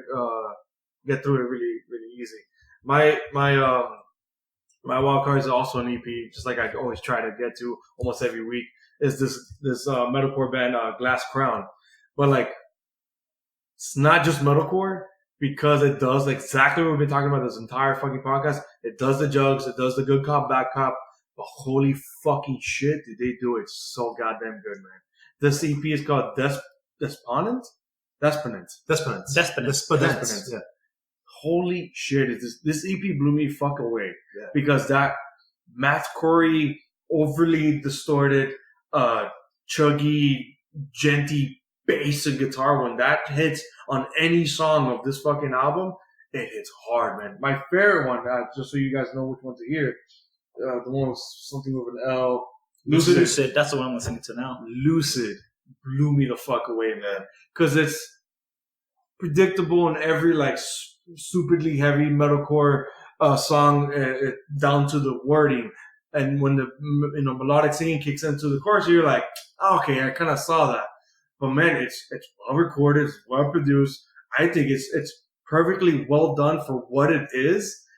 And it's one of those like, yo, it pleasantly surprised me because I had zero expectation, heard it, and I'm like, you know what? These guys know exactly what they are. They know exactly what they're doing. They know when to do it, when to go high, when to go low, when to duck, when to jump. And it was just such, you know what, as you guys kept using analogies like rides or whatever, I want to go more films. This felt like a Sly Stallone action movie. I knew exactly what it was going in. This was Expendables. Like Taste. It was like Taste. You know exactly who's going to die. You know when, you know how it's going to go down. But you know, like, you were like, yo, you know what? That was awesome. Yeah. Well acted. Great. Every Dwayne the Rock Johnson movie. Yeah, he's Sky Hearts. Right. Yeah, he's Sky Hearts. He's Die Hard with the Rock in the jungle, in the building, on the water. Fucking Jumanji. Right. But, man, I just could not get over this fucking EP, man. No, I'm right there with you, man. You know what my favorite part about this is? Who doesn't have 16 minutes? The EP is 16 minutes. Yeah, it's just 4 songs. To the dot. I think it's 6, right? 16 to the dot, yeah. Yeah. No, but it's like only like 4 tracks. 1, 2, 3, 4, 5. 5 and hard hitting. They're all amazing. Just right, yeah. They're all amazing. So you like Lucid, I like Short Lived. And I think the reason why I like Short Lived so much is because I want to talk Load, not Lucid. Oh, but no, I like okay, Lucid right. too, because it was the first one I heard. My favorite is Load. Go ahead, Felix. I like Short Lived more only because it set the ground for me. It set the stage for, what was to be, unfortunately, very short-lived of a EP because it was 16 minutes long. Yeah, because that abrasive, throaty, metalcore vocals. Right. Because I've said on the podcast before, I love throaty, hardcore vocals where it's more abrasive but it's clear. Yeah. Even though I'm saying throaty. But this shit sounds like this dude easily smoked a pack before recording. Oh, yeah. And just before they hit record, he did a shot of fucking bourbon or something. Yeah, man. Phil Ensemble whiskey. Status. Right. Hell yeah. Hell yeah. He definitely ate a legend before he started recording his vocals. But you know what I dug about that? About that song in particular? the bounce to it and how like the band was just as hard hitting as the fucking vocals. Yeah. Like it was just like it's all in unison in their own respective areas. Yeah. You know what I mean? That's why So I really dug it. everyone in the band feels like they know exactly who they are, what they're doing, and when to do it. The little guitar thing. Yeah. I It's love so fucking cool, man. Jugs. This is up your alley, bro. This is so I was gonna say, man, party foul for not letting me know about these guys sooner, because this is like the stuff that I usually try to go out of my way to find. I really want to blow your mind. I think it's a crime that they only released 16 minutes of it, because now I'm just like, It's funny. And yeah, me and Flex are like, yo, this is perfect 16 minutes. Yeah, And you want more. I want more, man. But I I always get want it. more. I also want more. Don't get me wrong. I also want more. But I dig the fact that it's 16 minutes because it gives you enough. First of all, it gives you enough to listen to it twice. And it also gives you enough to really like appreciate the short-lived, you know, like shattered parts of the songs, you know? And you can't loathe the fact that these songs are so short because, you know, it's just an epiphany of what I'm sure you see what I did there. These are all the songs that are listed on the. Well, the puns this episode are fucking great. But I really dig that it's only 16 minutes long, only because it gives you a chance to go through it pretty quickly, and see what they're about, you know. And we've had conversations on the podcast before where we have bands that are going way too far for way too many songs. Not only too many songs, but also too many minutes with each song or whatever. This doesn't seem to be the case at all with these people. And, you know, to each band, it might apply differently, but to a band like this, I think it's perfect. Yeah, I think Glass Crown is doing something right. Yeah. But then I have to give my hot take and kind of my gripes. It's just the corner of where their cloth is cut from in metalcore. It's just that cloney shit. Oh yeah, we're listening to it. We're praising it, but man, there's fucking tons of bands that sound just like this. It's like I'm not Mr. Right, but we can fool around until I get here. Until he gets here, type of vibe. Right. It's like Mr. this Right is now. This is Mr. Right now. You know, and until I find something that is up to a higher caliber, right, I'll listen to this. But better believe that once I do, I'm gonna forget all about this band. Yeah. And that's unfortunate because they're good, you know. And I always like to listen to that, you know, that element that some bands have or some bands lack of the like, what are you leaving behind? Like, what's your like cookie trail of Jugs for me to remember you by? You know what I mean? Like, what was your signature? What was so good about you that will make me come back for more? These people, I dug it. I don't know what it is. Yeah. You know, I can't tell you, like, this is what makes them sound so good to me. It's just, I like them for right now. Right. It is that. And then for its time, 16 minutes of this style of chuggy metalcore just done right with a good It's a good vocals. Quickie. Right. It is a good quickie, but it's one of those like hit it and quit it and you're like, all right, who's next? Yeah. Because like I exactly what you're saying, Felix, of like the 60 minutes are short enough for you to hear twice. I'm never gonna listen to it twice. That's true. I'm gonna hear it once through, and I'm gonna be like, all right, cool. And you're gonna be happy. And you're gonna be happy. Right. I'm gonna be like, yo, this is cool. Yeah. I'm gonna share with you guys. Yo, check this out. And then I'd be done with the conversation, done with the EP, and I'm gonna be moving on to something else. Because I think right now they're limited to the subgenre, but they're not limited to their talents. Because clearly, there's something more there, talents, but they need to find it. Yeah. That's fine. Like, I'll listen to it and then listen to Kill Switch after. All right, with that hot take, we have to move on to the album review finally, to Arroz, as Mike says. So we're going to finally review Aura's Binary Garden. And I say finally just because me and Felix want to be done with this episode. And I know Mike is ecstatic to finally talk about this album. The whole reason why we even had him on, brought him onto this podcast. But preface for that is I've also been asking Mike to come on as a possible third, or at least, guest appearing or whatnot. So I hope he enjoyed enough to come back to. Hopefully we didn't scare anybody with the length of this show. So like, get rid of Mike, dude. Shows are too long. I never listened to podcasts until I was like 15, 16 years old. I listened to 2-hour podcasts. Hell, my other podcast is a 2-hour podcast of pop culture, and it just goes on for way too long. But plug, bro. Rogue Nation, if you like my hot takes, you're gonna love those. Oh shit! Movies, those boys are crazy. Movie, TVs, comics, toys. I don't talk about the toys, but whatever. Everything else, Somebody I talk has shit to. about. That was my shameless plug. So I want to continue the trend. I want to start with Mike Jugs. Please tell us, because you'll be hopefully the best positive voice on the album. What did you think of Binary Garden from our what we're calling him? Or arroz, which for our English-speaking friends it means rice. So arroz, kind of synonymous. Kevin sent me a picture. It was a meme of like different band names, like puns of band names, and there was like Fit for Burger King. There was like a bunch of others, and like I just immediately thought, well, arroz, because it's. I love the We Came as Ramen. We Came as Ramen. That was my favorite one, man. And of course, my fiance Val, her favorite band being A Day to Remember, she loved A Filet to Remember. she giggled like way too long at that. So tell us, what do you think of Aura's Binary Garden album? So, I mean, maybe it's just because I'm biased, but I've been a huge fan of Aura since back in the Crestfallen. You guys remember that EP? That's before Helios. That's before Helios. So they had Crestfallen that came out in 2013. That was their EP, and then they came out with Panacea. Like I think a year after that, and then in 2016 they released Helios Spectrum. So no, the one before Helios is where I got on them. Yeah, Panacea probably. And then Helios Spectrum was just musically was amazing. Yeah. It's one of those albums that I listen to at least once a week. To me, it literally elevated the band. It brought them to new heights. because I feel like not many people knew who there was prior to Helios Spectrum, and then I feel like Helios Spectrum it put them on the map. Yeah. As far as like in like the metalcore community. Yeah. So then now I guess to kind of explain out there for people listening and maybe don't know about ours, they were always exactly what we've been, making fun of Mike for, like the cookie cutter. They've always been that very almost monotonous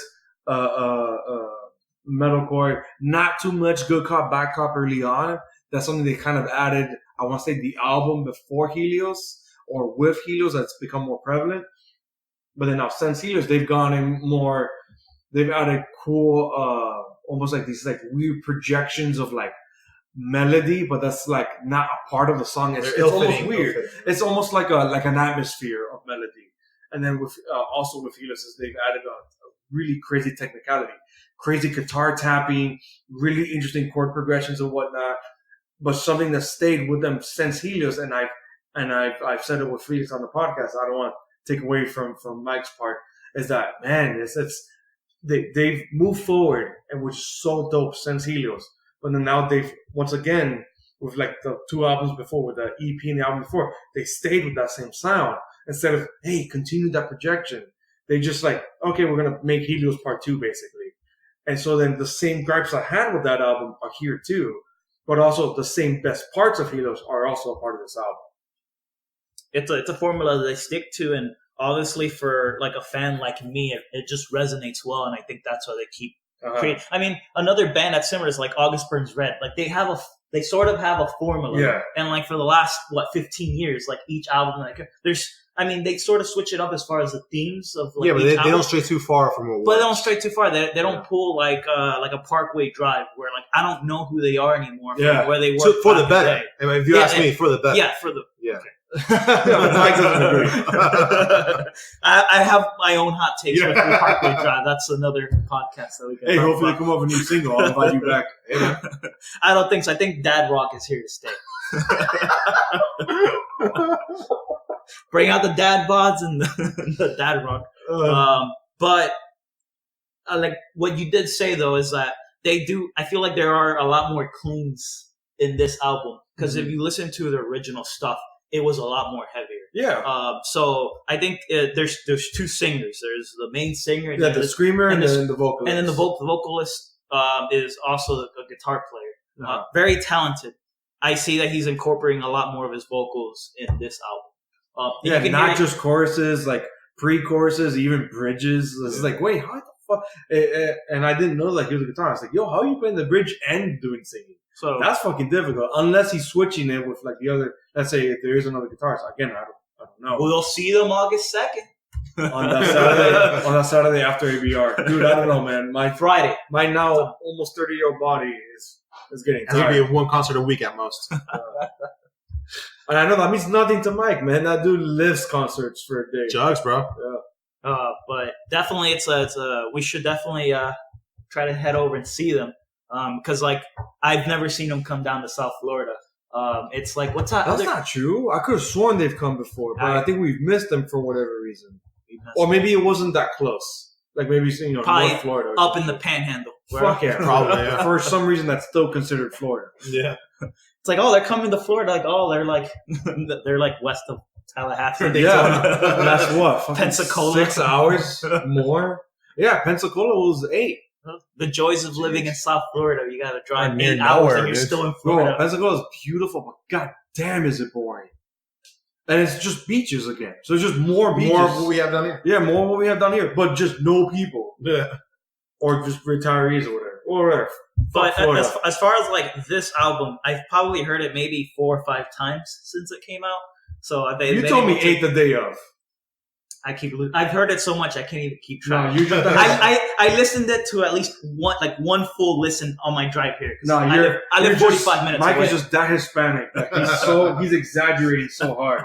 You do the same thing, dude. So before we shart, we shart. We shart. Before We we shart. are about to shart on this Felix tonight. Mike, what is your favorite single or singles? So definitely the song that stuck with me is Essence. It's the last. As you described to me, is your babe. That's my babe. That's my boo. I'm listening to her right now. Whisper sweet nothings to her. That's usually the first song that I'll go to when I go to the album. The close second is the one that you brought up, The Last Canary. Dude. I just like musically how it's able to like go between like the heaviness and then the cleans and then the interact. Because like the issue with having 2 singers is them being able to be in sync and have the aggressiveness and then the cleans, and they're able to do it well. Like I feel like Volumes used to do it well. I just don't know what they're doing on now, but that's again. Yeah, now they're a whole different ballgame. Now they're like R&B core. They've started something else entirely. And you know what? Hot take, I really fucking dig it. Yeah. I'm all for it. It's working for me. I know it. I know you don't like it. I know a lot of people don't like it. But hey, it's something there. Hey, I can tell you right now, there's no other band's gonna sound like that. Mm-hmm. But as far as like the whole album as a whole, I like how there's like no like filler tracks. Sometimes like certain For bands, they'll have like a melody for like a minute and then it goes on to the next song. But like each song like feeds off of itself well. Each song and it brings its own like energy. There's no fillers. Personally, I feel like there's no fillers in this album. I get what you mean. Each song feels like self-encapsulated. Yes. I get what you mean. Yeah. There's no like, oh, it's leading up. Okay, all right, here's the third song. Yeah, there's no like recycling of some kind of like a lick or any material. It's true. I get you because even a band, even an album that I'm not that high on, I could really admit I could tell the songs apart. I could be like, oh, I know I don't like this one. Let me skip it. Okay, I know I like this one. Oh, I know I'm okay with this one. Right. I could really tell them apart. Yeah. I'm still really terrible with titles. That's why when I love one, I have to make sure to tell someone or like it or whatever the hell on my Apple Music, on my phone. So I remember. That's all I text you, Mike, of like, yo, I love Last Canary. Because I could not get enough of that one because of exactly what you're saying about Essence, of the way it juxtaposes the melody and the more abrasiveness. But the abrasiveness is not technical. Other songs are way more technical, like Demon-S, like what was their first single? Binary Garden. No, Momentum. Momentum. That one starts off super technical, like super, guitar tappy and crazy effects going on with the guitar. Last Canary, I don't, maybe it's a little techie here and there, but I think it's more straightforward. I think the reason I like it the most is it's the most well composed, and I think it's harkens back more to between that Helios and the album before that era. I think that's why I like it the most. So now we have to let Felix start with his shit train of the album. Oh, I man. mean, you already knew it. Yeah, because once again, I'm between you guys.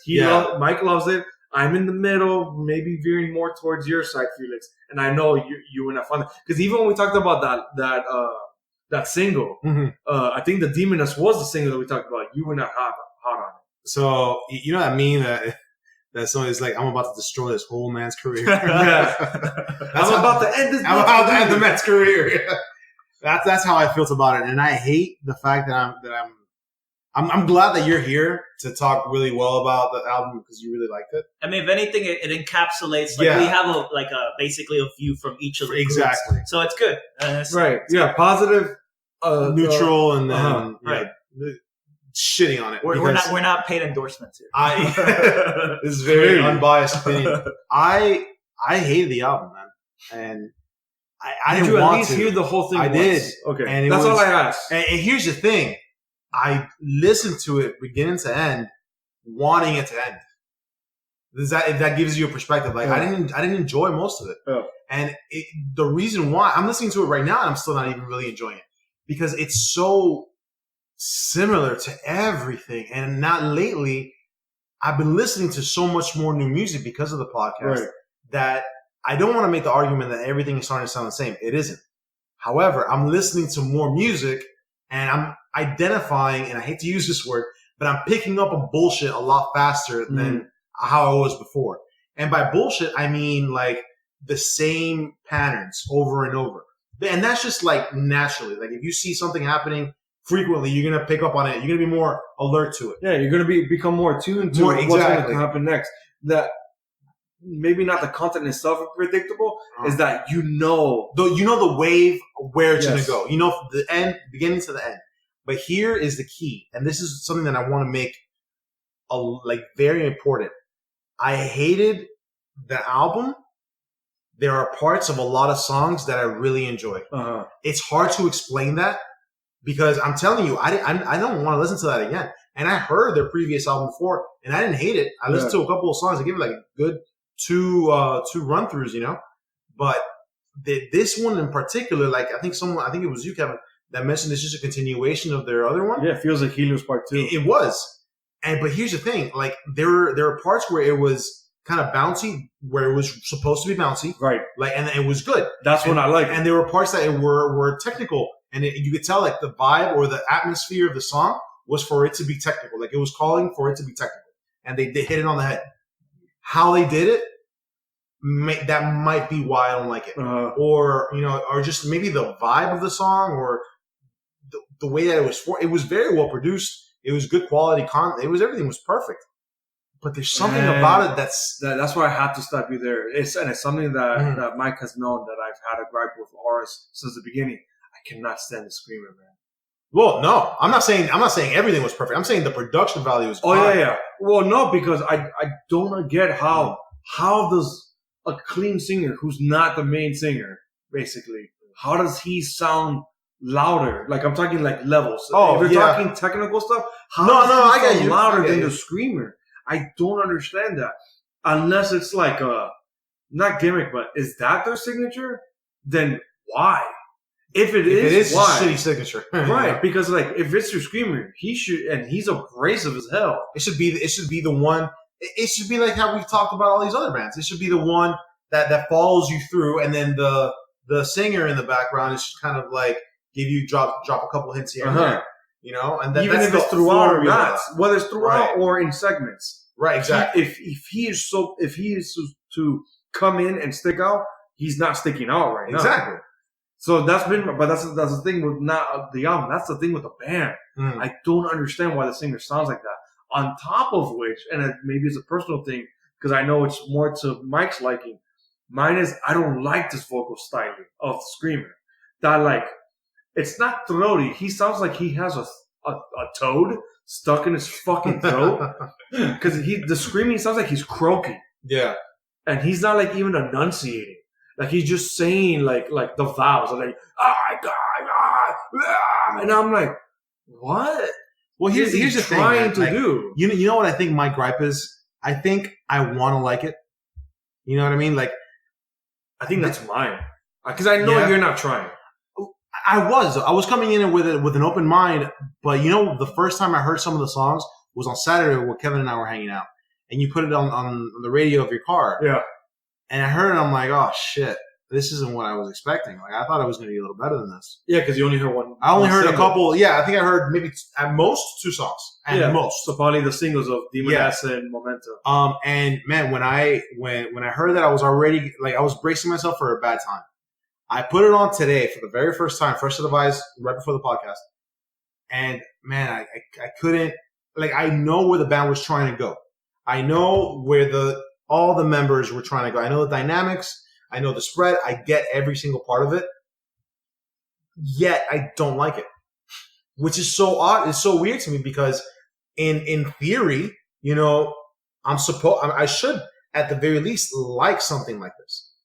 But there's something about the band that doesn't sit right with me. Do you think it's their approach to what they did? It could be what they did in general. It could be the approach. It could be their dynamic, or I guess their roadmap for each of their songs. Just because some songs don't sound familiar doesn't mean they're not familiar in other ways. And that's, I think, my thing with them. And another big gripe that I have is I can take away nothing from any of these songs. Nothing stands out for me so much that you remember would tell me, hey, I want to listen to it again. But that's just me, bro.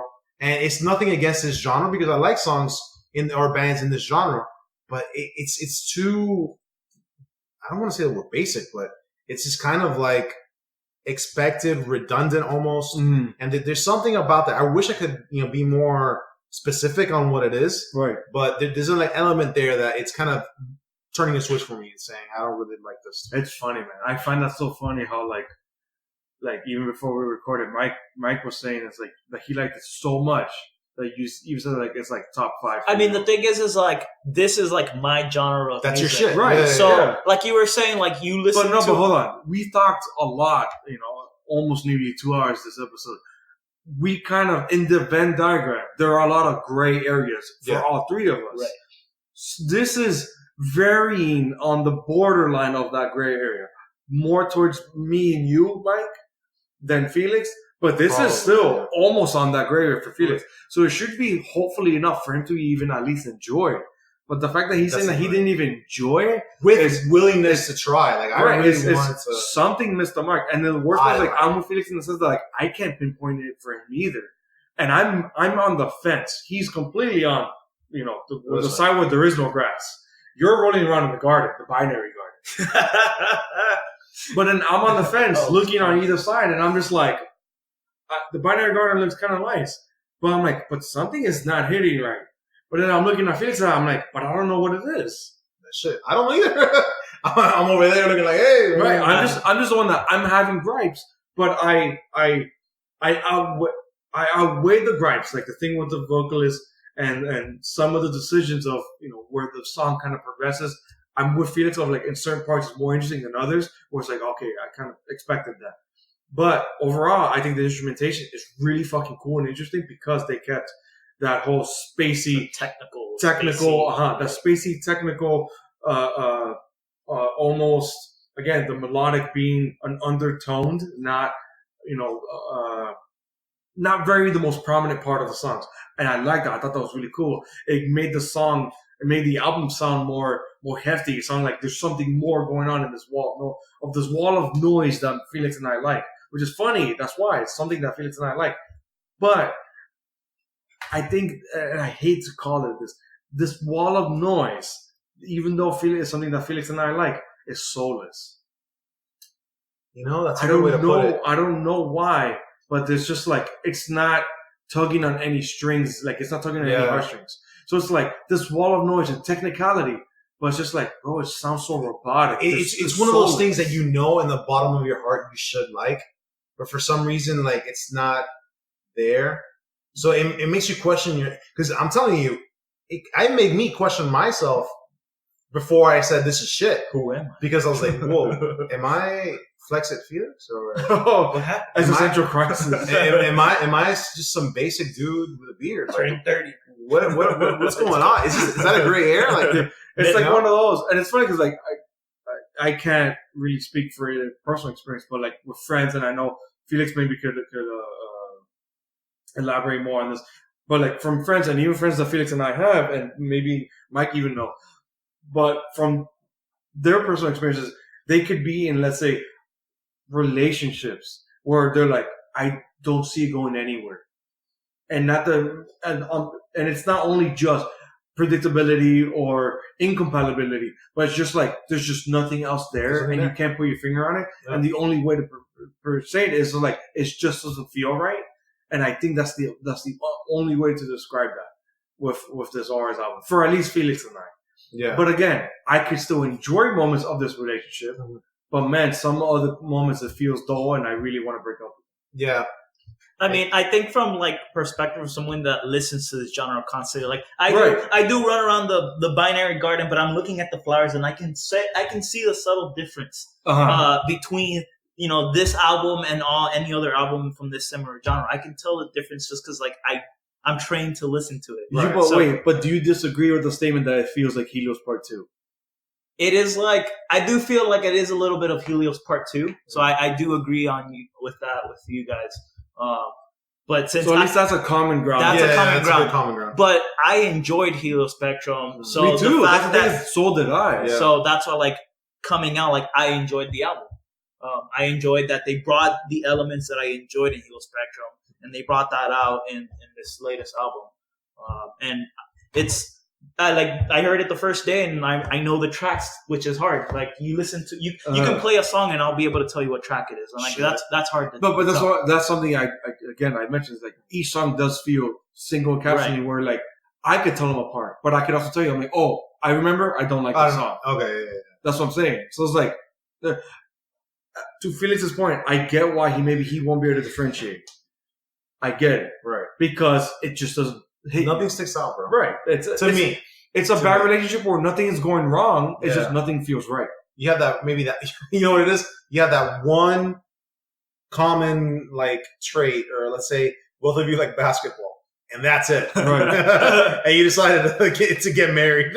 Like, it's gonna, right. You're a red-blooded meat eater, and she's vegan. Exactly. And then you try to work that out. Good luck, bub. Yeah. All right. So with that, we're in the podcast there. Thank you, Mike. Yeah, thank you guys. Dude, this was fun. This was fun. I can't believe we reached. Oh no, we didn't. Well, we will reach the 2 hours in like a couple of seconds. But again, we were Metal to the Podcast, Metal to the Core Podcast. Holy shit, I'm that tired. That's how long we've done. Follow us on Instagram, Spotify, Stitcher, Apple Music, Google, all the streaming platforms, Apple Podcasts, Google Podcasts. All the streaming hit platforms. Like and subscribe. Smash that like button. We're on YouTube. We're on YouTube, son. Trying to get that YouTube money, baby. It's gonna take us a while, but man, we're trying. please share the medals and send us your unsigned band music to metaltothecore@gmail.com. Once again, I was Kevin to the Core. Thank you guys, Flex and Felix. Flex and Felix signing out. Mike Jugs. This is Mike Jugs. I love it. Later, guys. Stay metal.